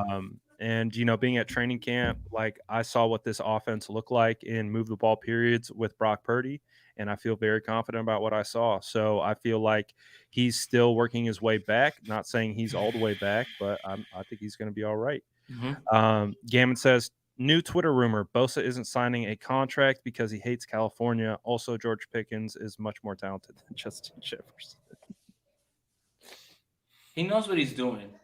He does. He knows what he's doing. I love Gammon, man. He knows how to push my buttons. He'll send a kicker question. But I think that, again, that highlights what we've been talking about, man, is you actually did play NFL football, but you are pretty terrible with your football takes to believe that George Pickens is better or more talented than the guy who is the best wide receiver in the league. Like, I just What is more egregious? Saying that Pickens is better than Justin Jefferson, or drafting Jalen Reagor over Justin Jefferson? Oh, Philadelphia Eagles fans are hurt, right? Like, I understand. Like, I get that. I'm not going to knock an organization's – hold on. I don't want to say that because I've been yelling about them with Jalen Hurd and Terry McLaurin. I think I'm more sick for Eagles fans. And I think the only reason that you should really, like, laugh at Eagles fans is the way the Minnesota Vikings. I don't know if you like ever seen that video. Rager is on the Vikings right now. No, that's pretty funny too. But the Vikings, after Rager got picked over Justin Jefferson, the room in the Vikings draft room, They laughed. Said, "Are you kidding me?" And they said, "Go send the pick, like go." Like they just handed it over, and they couldn't believe it. They didn't think that there was ever going to be a chance of it. I think Eagle fans should be more upset about that than anything at this point, because yeah, you've got Devonta Smith. You made the trade for AJ Brown. That's cool. Justin Jefferson is the GOAT, like right now. Like he is like the best, like right now, like in the world. Like he was it's mad disrespected coming out. He was a slot receiver, Brad. He was a slot receiver. He was a slot receiver. That's it.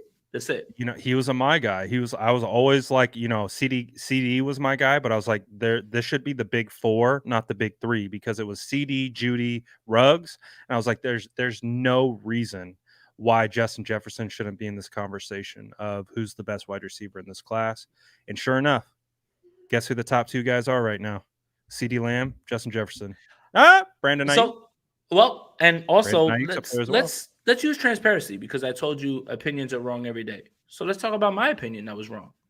Do you know I wrote multiple articles for 49ers Web Zone when I was starting out about which wide receiver I wanted the 49ers to draft, not because they were the best, but because I thought that they would help the 49ers so much. Do you know what wide receiver that was? Ruggs. Henry Ruggs. Opinions are wrong. Opinions are wrong every single day. You get it wrong. I think, again, for the guys like you and I and anybody who addresses the draft and loves to do that, we don't get to sit in the room and talk to the person. Yeah, we're just looking at the actual like player. Yeah, that's it. Yeah. So I'm fine with calling out like where I get it wrong. Everybody gets it wrong. Mims was going to be good. I was like, ooh, Mims. I thought so too. Nice. I thought so too. And I thought the 49ers should send, something for him to just see, But again, I felt my process was correct at the time, but the result came out wrong. But I also am not afraid to call out what I've done wrong when it comes to the process.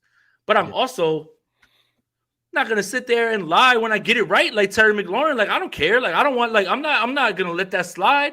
Jalen Hurd went to the Patriots, pulled up for 2 days. Went right back. He was like, "I'm going home." Like he was like, "I'm going." He was like, "All right, I'm good." He was like, he just wanted to show that he do it for the culture. Like it just like it's just more about, again, there needs to be accountability on both sides. If you are going to disrespect Trey Lance and talk about him, that's fine. But just know that you keeping yourself open for the same exact thing. Like, when we go back and look at yours, and I am talking about Michael Lombardi. I don't care. I'm not getting up off him. And Jerry Jeudy, right? Jerry Jeudy. Like, I would have been fine with Jerry Jeudy as well, too. Yeah. Like, I think I'm thinking back to some bad takes. I was hard on JC Horn. I think I was wrong on that one. I think he's more than a capable cornerback now, because I was trying to kind of make this thing that he wasn't a big effort player, but I think I was wrong on that.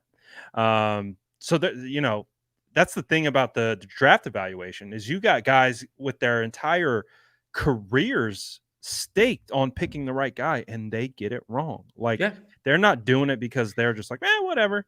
And, they're trying their best. This is a whole franchise trying to make the correct decision.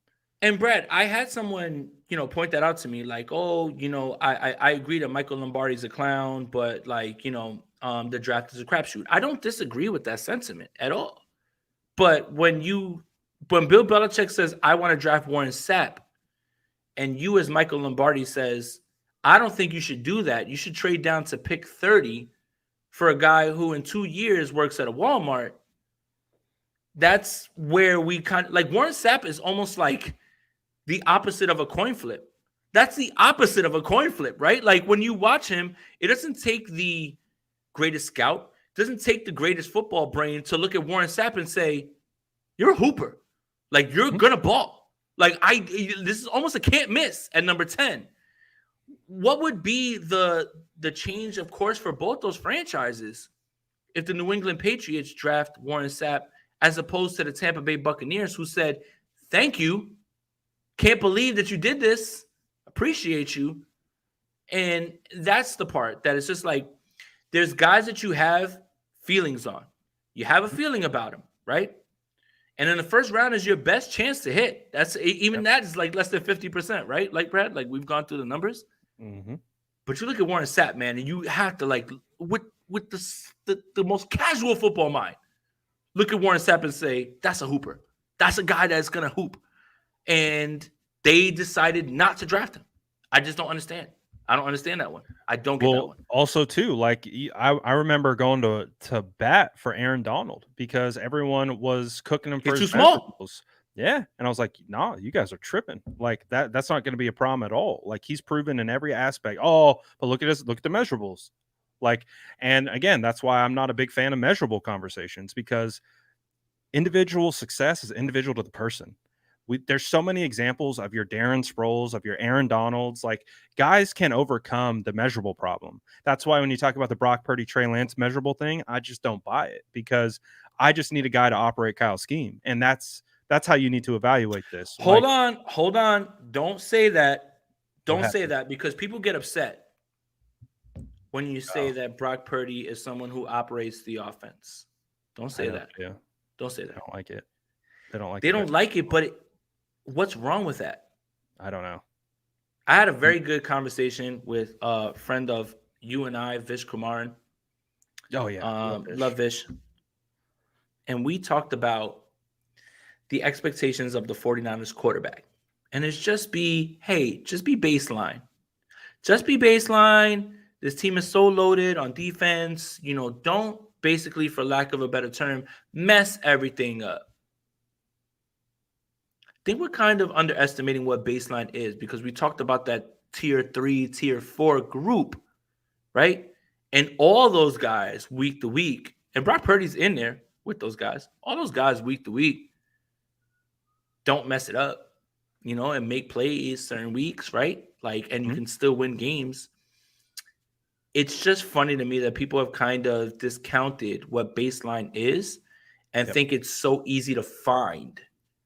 Yes. But you just can't find it everywhere. You just can't. And that's what's funny about it.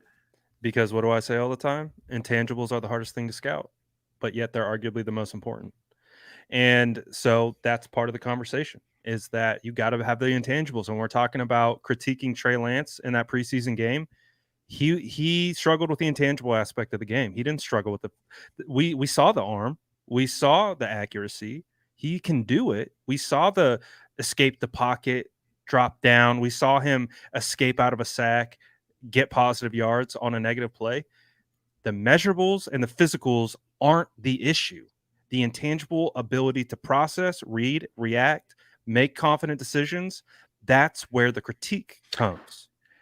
And there's so much more to playing the quarterback position than physical tools. Jamarcus Russell had a hose. There was a Jets quarterback. Yeah, there was a Jets quarterback. What's his name? Ken O'Brien that could like throw it from. He could hit through the goalpost off of one knee on the 50. It's about seeing it, anticipating it, throwing it when a guy is out of his break. All of those things when you look at and they say, well, he doesn't have an arm strength to do this. The quarterback position is the hardest position in any sport to play. Yes, I said it. And that's someone who understands. 100%. I understand 100% how hard it is to hit a baseball because you're in a squared circle and you just got to hit it. Like, you have like milliseconds before you have to figure out whether you're going to swing or not. But imagine being at the line, looking at 11 men across from you, being able to diagnose what's going on, being able to, after they disguise it, decipher where you should go with the football, trusting your process. And you know that within a millisecond, if you don't get that ball out, it's going to be knocked down, intercepted, or worse, taken back to the crib. I don't understand, like, the process of, like, we get wrapped up in arm strength and how fast they are and all of those things. And then there's these guys that come along that just know how to play the position. And I just think that there's a little bit of discounting how hard it is to process all those things. And at least Brock Purdy has given you an 8-game sample size of him. While he made mistakes, and I don't want to hear about dropped interceptions because those are incompletions. While he made mistakes, and maybe sometimes you can look at his process and say, maybe that was a little bit rough, still did things that were very, very, very exciting. And it just makes sense for him to be the starter. And the quarterback position is just rough, man. It's hard to play, man. That's it. Yeah, absolutely. And we know Kyle wants. He has high expectations for the position. And a lot of it comes from a processing standpoint. Wes says, I can't wait for Trey. They wrote me off, but I didn't write back. I'd love that. I'd love I think that. it's going to happen. He's only 22 years old, man. Like, that's the problem. It just might not happen with the 49ers.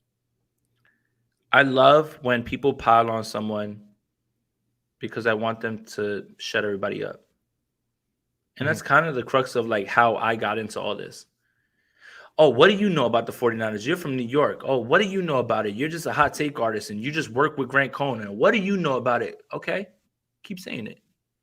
What you're going to have to do is watch me hoop while you are mad. The only person that's going to be mad is you because I'm chilling. All my stuff is here. Professional writer. And all my stuff is here. From podcast blog boy to combine, draft, Super Bowl, credentialed, Professional Football Writers Association. Yeah. I use everything that everybody says about me that's poor to fuel me. And all you got to do, if you don't like me, sit back and watch. Because there's nothing you can do about it. And I'm going to keep cooking. So I hope Trey has the same exact way that he's thinking about things. Exactly. I also don't want him to listen to anything. But I don't have a problem with looking at what people say about me and saying, bet, I see that. And I took that personally. Yeah. I like it. Please. Absolutely. And nobody wants all the love. I need a little hate. Give me the hate. Please. And if you think I'm scared, I lean into it. So don't give me the hate. Don't give me the love all the time. I love the love. Trust me, bro. And I love the love. But I love the hate a little bit more because it just makes me go harder and I want to prove you wrong. And the only thing you can do is watch me because I'm going to cook. You can't stop me. I hope Trey feels the same way. Agreed. Need fuel for the tank. Keith says, agree. Drafting kicker in the third is excusable. Oh, by the way, I forgot to get at you for Sean Payton. Oh, yeah. Yep. Got me. Cooked me. Absolutely cooked me.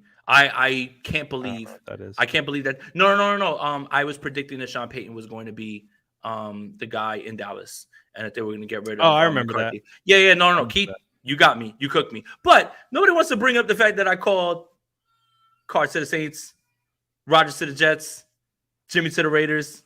Like nailed all of those things. But it's the same thing. You know what, Keith? You deserve to get at me about that. I love that.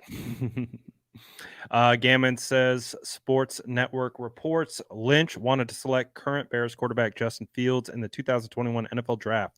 However, San Francisco 49ers head coach Kyle Shanahan insisted on current 49ers quarterback Trey Lance. I don't like getting into these discussions because we don't know how it would be with Justin Fields. Justin Fields probably landed in the right place. A place where he could develop, a place where he could go, a place where he could go through his bumps and bruises. Coaches can go, but a guy that you drafted that you see a little bit progression in, I don't know if that would have worked the same way if they would have. And trust me, for anybody who knows, Brad and I, who did we want? Fields at 3, baby. Our prince, Justin Fields. But that doesn't mean ball out this year too. That doesn't mean that this would have went the same way. He might not have been on the same timeline. But to play devil's advocate, real quick, let's just say Justin Fields was the pick, and Jimmy Garoppolo starts the first year, which was smart, right? Like they made the NFC Championship. I think we no matter what we thought, we would have been banging the table saying, "You got to play Fields. You got to play Fields. You got to play Fields." Same thing would get Jimmy out of here. Like right. Fields shot. What if I told you that the same offense that you guys were so adamant was wrong for Trey Lance when he started possibly would have went different for Justin Fields, and here's why. The running game that they wanted to run with Trey, Fields gets to that edge faster than Trey Lance does. He's a much better runner. He's a much better runner than Trey is. And you've seen it. He literally would have broken the rushing record if they allowed him to play one more game, but they thought better. And they were just like, he's the franchise. Why would we risk him? He'll have another chance. But while Trey and Justin would have been developing in that time, they still would have been able to have a competent offense and still been able to run the football in the way that everybody thought they would with Trey Lance and with like Justin Fields would have been able to afforded himself more time. By one, he probably would have been able to avoid certain hits because he's a much more polished runner, And I think we can all agree with that. Yeah. And two, while he was developing passing, the 49ers still would have been able to win games with Justin Fields. Again, I don't like getting into the what if that, what if this, what if that. But if you look at the way that Kyle wanted Trey to develop passing, and while he was waiting for that to kick in, he wanted to use the running game. I think Justin Fields would have been perfect for that. And he probably would have been able to, like, kick up a little bit more in passing if he would just hit some of those throws. So I don't like getting into it. Again, hindsight's 2020. We wanted Justin Fields when it first happened. Whatever it is whatever it is. We will never know.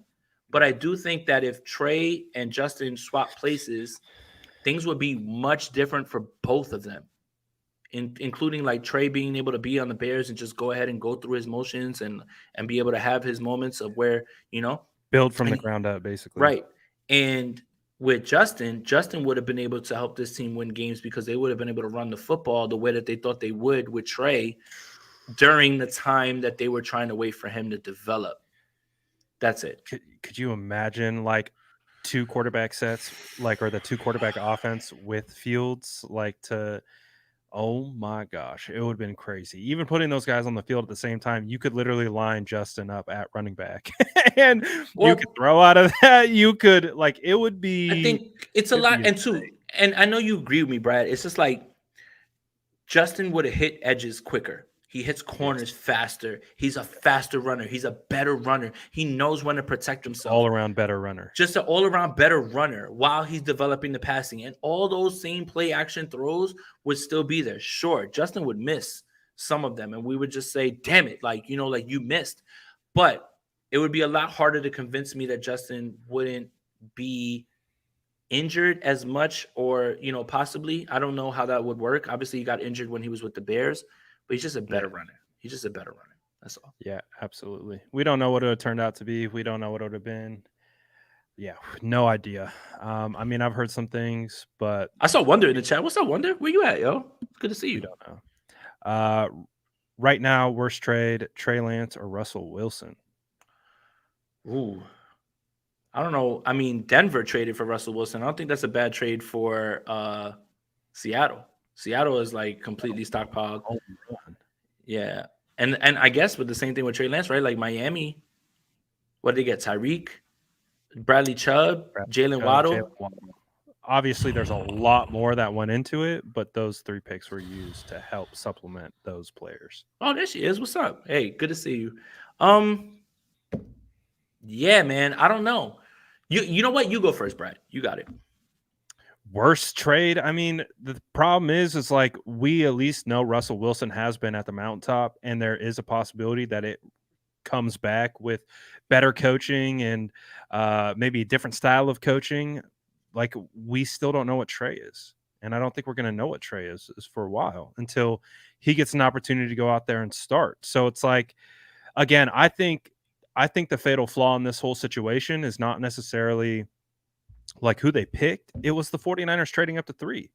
I think that draft day, they should have chilled and watched the draft play out.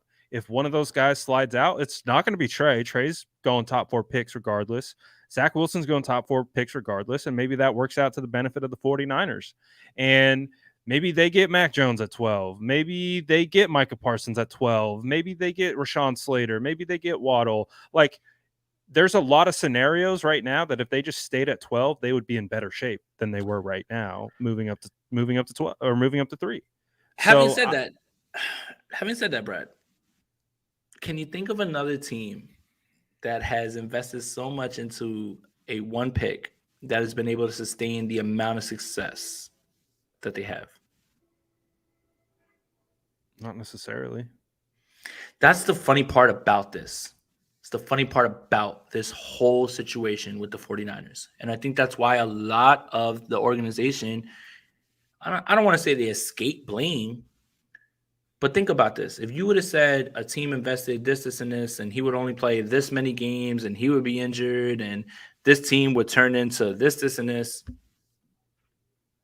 would they be at this spot, like being in the NFC Championship game, being this close, like being considered one of the best teams in the league? Like, that's crazy. It's crazy to think about that. It really is. This is such a unique situation that the reason that the opinions are so far differing and flying around is because no one's ever seen it. Really, Right. we're all prototypes for this, because there's going to be another team that does this later on, and they're going to look back and they're going to be like, oh yeah, this is what happened with them, and here's the opinions. But we're all basically hamsters in the wheel right now, trying to figure out this situation because it's unprecedented, and that's the crazy part about it. I mean, it's hard to talk about it now because so much has happened regarding this specific player, but I think, where would the franchise be right now? Let's take the off-field issues out of it, and you take Deshaun Watson 3 overall and not Solomon Thomas. Like, what does your franchise look like then? Like, what is that? The butterfly effects with this team is just insane. That's why I need a 30 for 30. I need it all. I need all the backstory. I need everything. I need everything. We drafted Kinlaw over JJ. Like, and let's call it what it is. Drafting is a crapshoot. The 49ers had an idea. They wanted to go wide receiver, defensive tackle.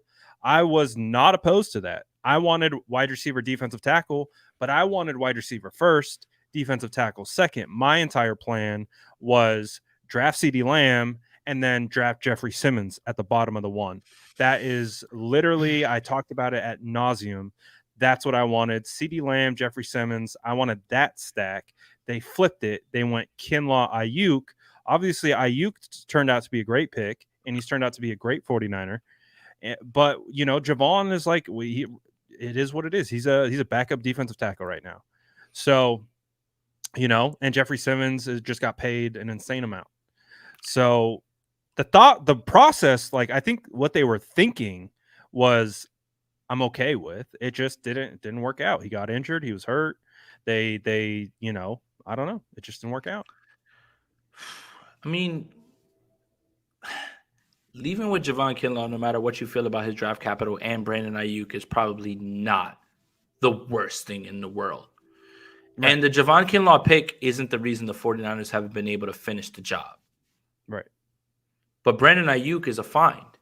And as someone who, in a sea of us asking for CeeDee Lamb, Henry Ruggs, Jerry Jeudy, Justin Jefferson, right? Like, which I consider to be possibly, I would have to find another wide receiver group that was as talented, maybe the best crop of receivers that you've ever seen come through one single draft class. Yep. You can absorb that miss on Kinlaw when Brandon Ayuk turns out to be what he is. And it's just, this is the you hit on Talanoa, you hit on Kittle, you hit on Dre. This is the thing, man. It's like the 49ers get a lot of flack for their misses in the first round, but they never get enough praise for who they hit on later on and undrafted free agents, which is absolutely a part of the same exact process. Agreed. Finding Dre Greenlaw, finding Fred Warner, finding George Kittle, finding Talanoa Hufanga. Like, those have to offset. Like, Talanoa Hufanga was an All-Pro last year. Wouldn't you think that's a worthy of a first-round pick?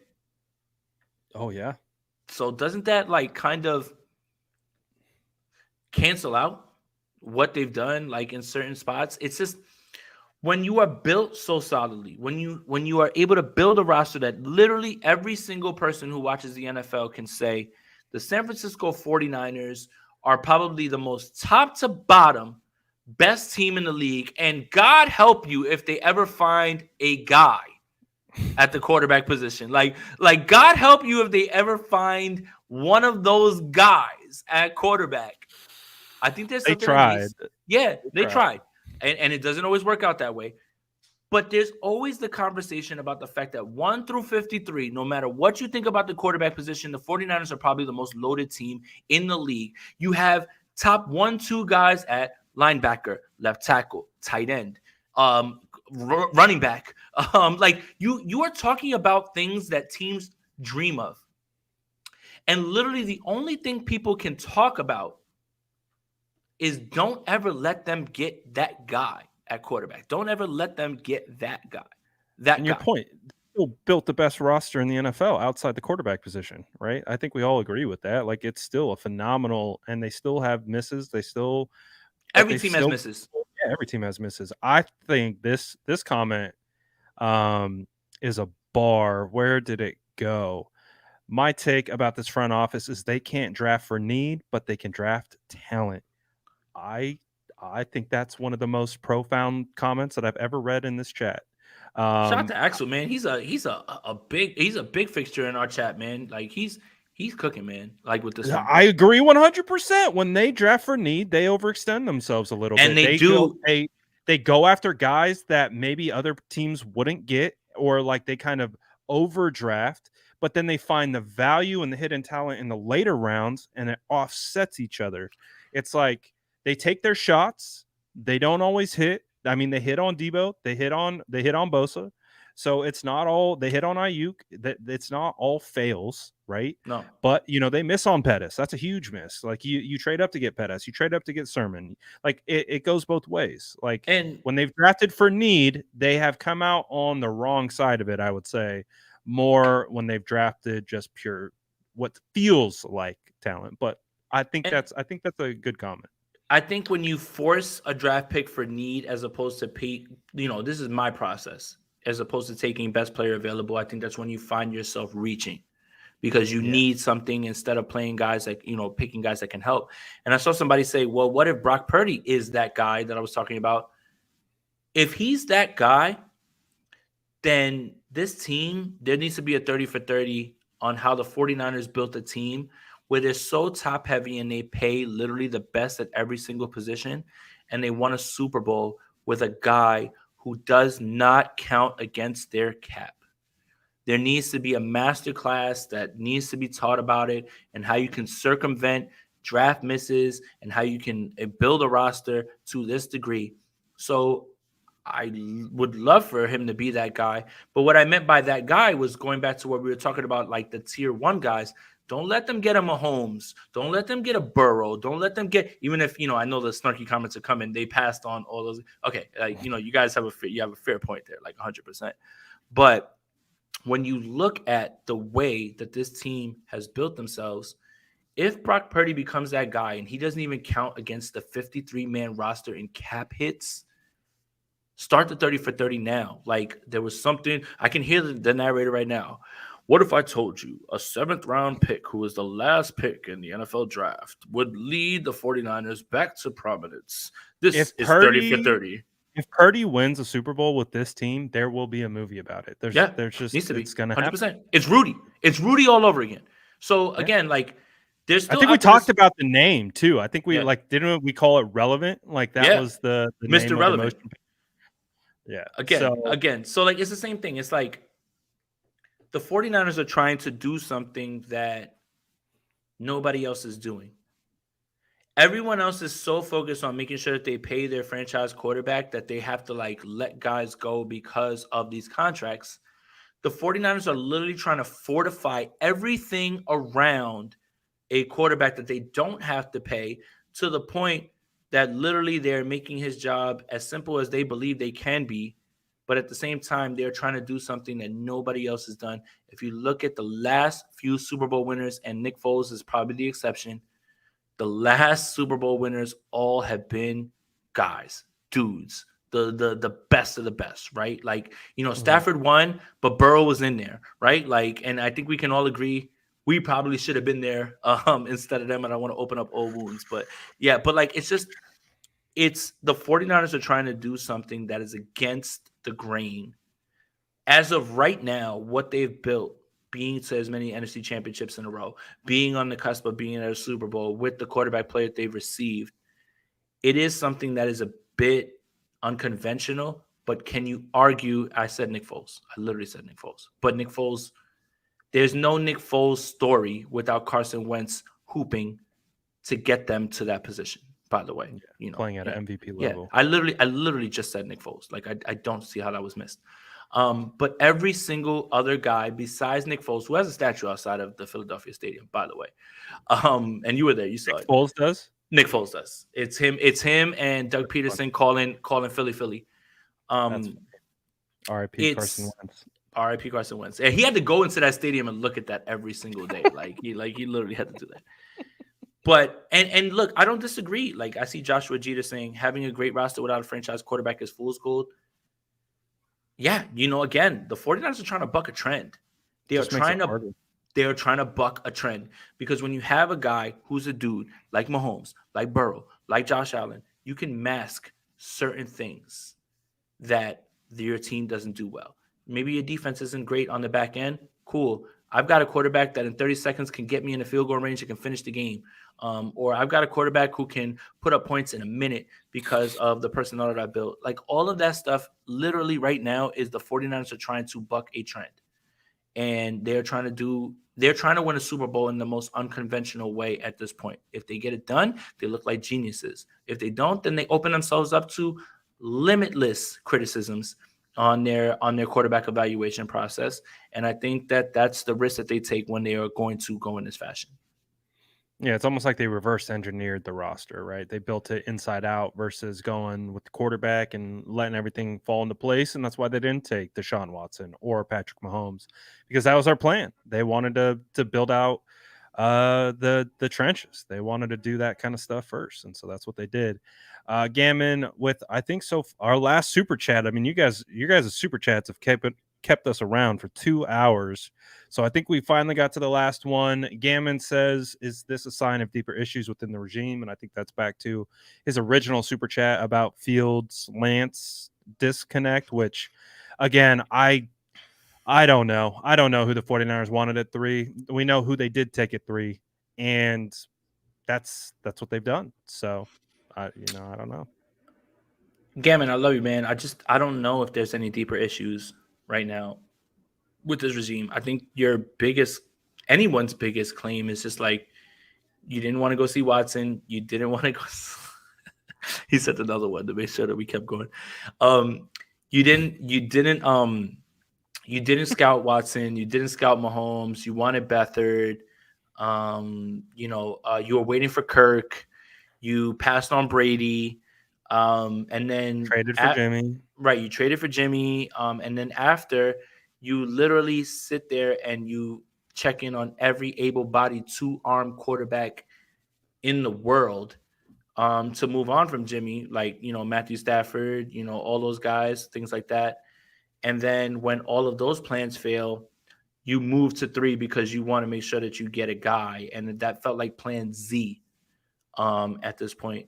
So I guess the only real criticism that this regime has is the evaluation of the quarterback.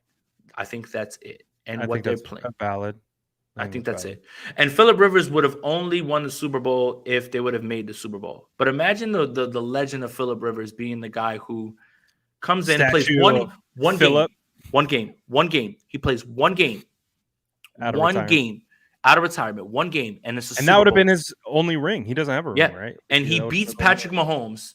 You take 17 and you put it right in the rafters. Sorry, AJ Jenkins. Sorry, Josh Johnson. But if Phillip Rivers was able to complete the impossible, man, I think that in itself would be a 30 for 30. What if I told you a team started 17 quarterbacks in a season and found a way to win the Super Bowl against all odds? This is the 2022. Could you imagine a Phillip Rivers statue next to Dwight Clark and Joe Montana out in front of Levi's Stadium? Build it. He beats Patrick Mahomes. He beats Patrick Mahomes in Arizona, man. Build it. Yeah, I don't care either. I'd be for it. I don't care either. We're not done until we say we're done. Shout out Gammon. Bro is feeding us with super chats. Appreciate everyone who's been sending super chats. Shout out to everybody in here, man. Regardless of like how passionate I get, whatever. we appreciate you guys for tapping in, man. Like, you guys love this team, and the reason that we're able to do it is because of the love that you guys have. We share the same Absolutely. passion as you guys, man, and that's it, man. Whether we disagree one way or another, we all share the same sort of passion, man. And shout out to you guys, man. You make this a lot of fun.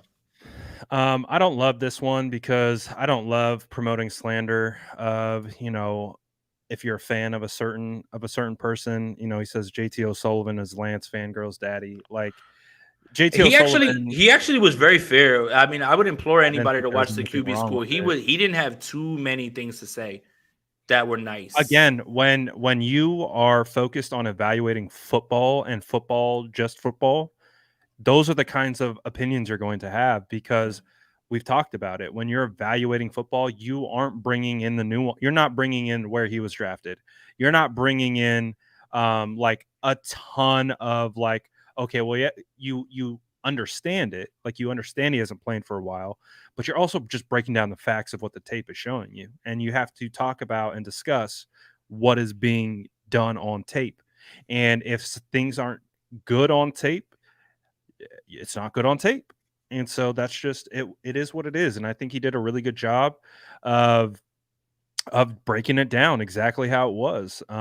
It's just there was bad, there was good, there was questions, there's processing issues. You saw the arm, like there's a bunch of different things, and it's like I don't think it was to own anyone. I think it was an honest opinion. It was an honest evaluation of how like a coach would break down tape. And I think that's why like I thought it was funny that me and him both echoed what Kyle Shanahan would be doing on the same play of just completely losing his mind because we've been around coaches when it's there to be had, and when it's not taken advantage of, that's the number one thing I've seen coaches lose their mind over.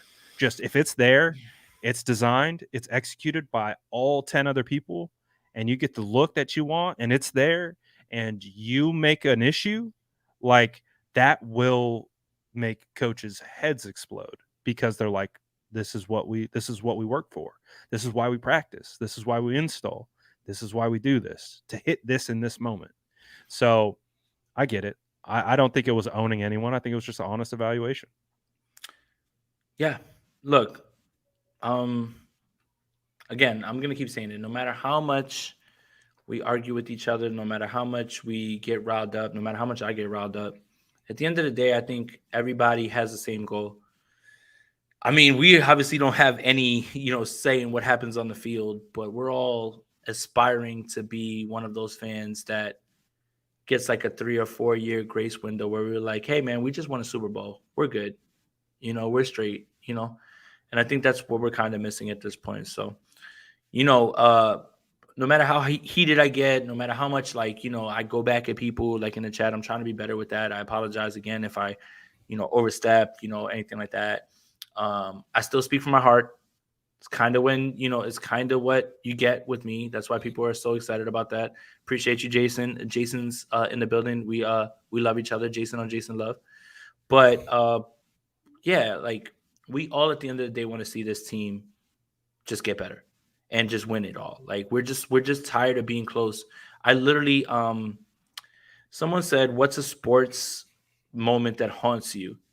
And I literally posted the picture of Michael Crabtree reaching out, in the Ravens game for that, Hey, yeah. And it's just like younger 49er fans who have never been able to experience the glory that this team has behind them. You are the toughest breed. I'll say that until I'm blue in the face. The people that have been able to experience the 4 and 5 championships, God bless you, man. Like I'm so happy for you. You got to see everything. But like there's so many younger 49er fans that don't know anything but those memories and pain. And I think at this point, like even the people who have watched the 5 championships can literally sit there and say, I need one now. Like it's too long. It's too late. It's too late. Like I need one now. But the younger fans are the ones who are starving for this. And again, like passions run high. We have a very, very passionate fan base. We have one of the most knowledgeable fan bases in the NFL as well, too. I just want to make sure that like before I go, like no matter what, before we get out of here, that yeah, I really want you guys to understand that it's important that you guys tap in. It's important that you guys send your comments. It's important that you guys just watch more than anything, and we appreciate you so much. Yeah, absolutely. Echo the same thing. We appreciate the support. I mean, if you stayed for 2 hours watching this You a live real one. I from wouldn't start watch to me for finish, 2 hours.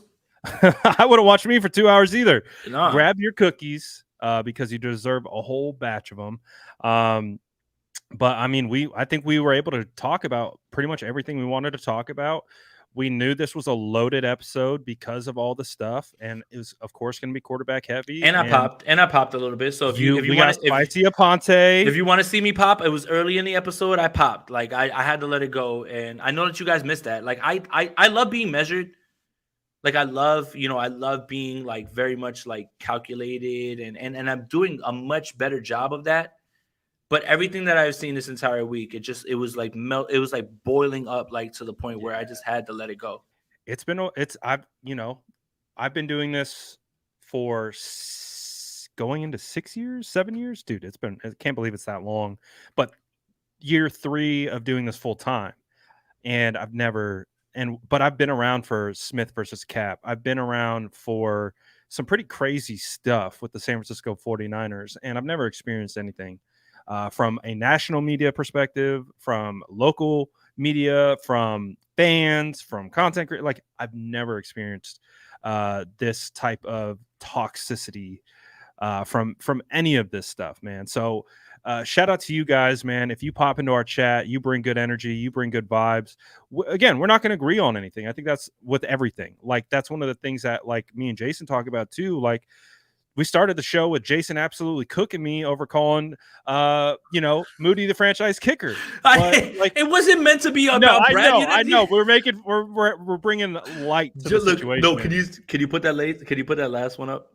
The super chat. Yeah, I'll find it, Jan. I'll find it. Jay, if I'll we find make it. it I'll go find 3 it. hours next time, If you want to do 3 hours, you have a McNabb jersey. I remember that's what the double agent accusations came from. The allegations, remember with the Eagles, is that back in the day when I used to wear things that matched my Air Forces and with baggy jeans, I had a McNabb jersey with a Eagles fitted that matched perfectly, and it didn't really like. Now for me, I could never wear another team's gear at all. But that's where that all came from. So, and look, Ariel's asking, man. I guess we should just like talk about it real quick before we go, like at the end here. Sure. What is it? He says best ball draft. Oh, thank you, Debbie. Yeah, we were talking about that too. So we're probably gonna have to do a dedicated show because just a show that has nothing to do with the 49ers, and we're just gonna absolutely we got to determine who's gonna be in the league. We only have so many spots. So we got to come up with some kind of like raffle system or. Well, no. How many of you guys actually have Underdog Fantasy and have used promo code Aponte to double your first deposit up to $100? Like, I need to see that right now in the comments. If you do have that in the comments, then you are prepared because as soon as I send out the link, you have to immediately jump in. First come, first serve. First come, first serve. Everybody, look. So Ariel's in. He's got his. I know he does.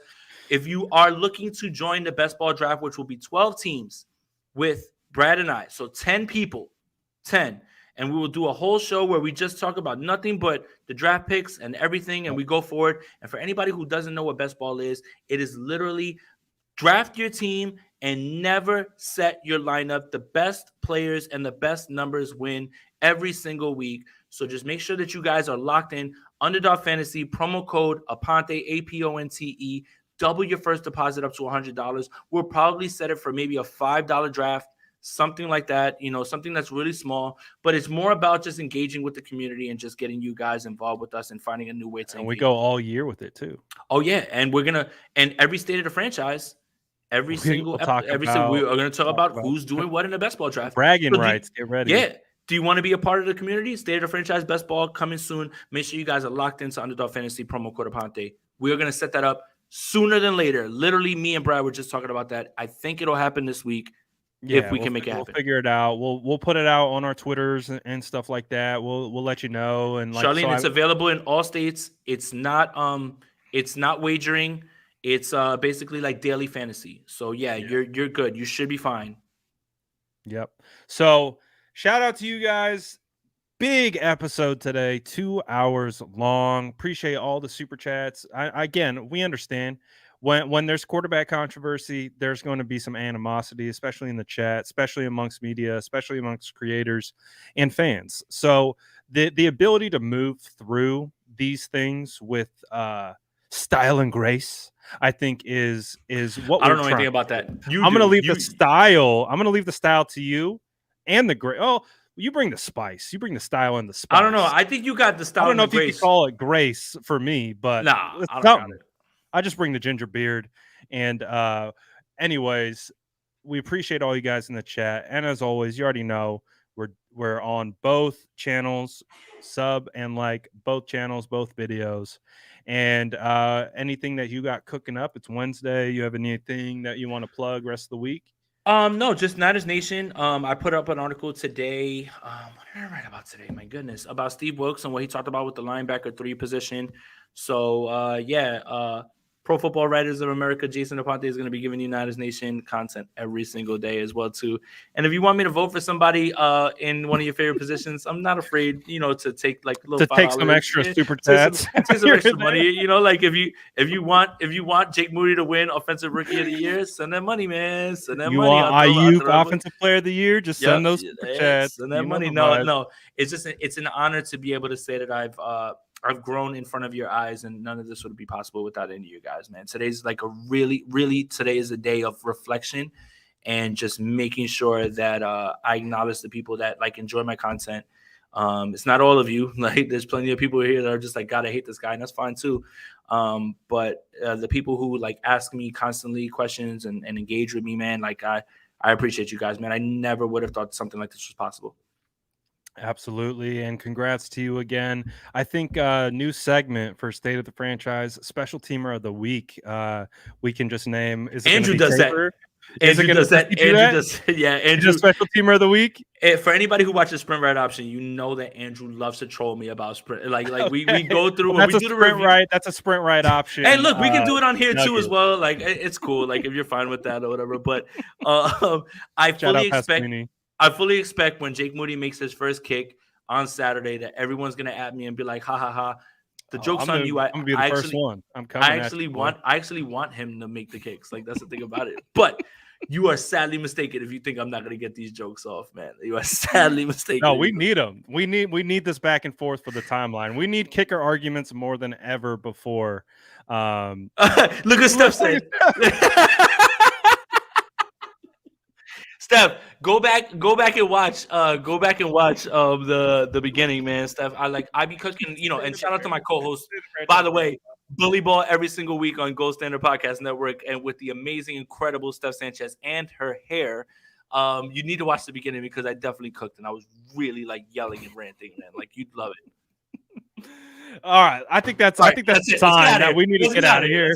All right, guys, we appreciate you. You know the vibes. Drop a cookie in the chat if you stayed the whole time. Appreciate all the support. We'll be back next week to discuss what happens in preseason week 2 on Saturday. Well, wait, hold on real quick. Russell Wilson's coming back, man. Let's get it. Oh my God, man! Like, can we just get rid of this dude, please? I don't want to see him anymore. Oh, can't wait. It's going to be fun. Appreciate you guys. We're out. Later. That's Jason Aponte. I'm Brad Graham. We're going to get into it all right now.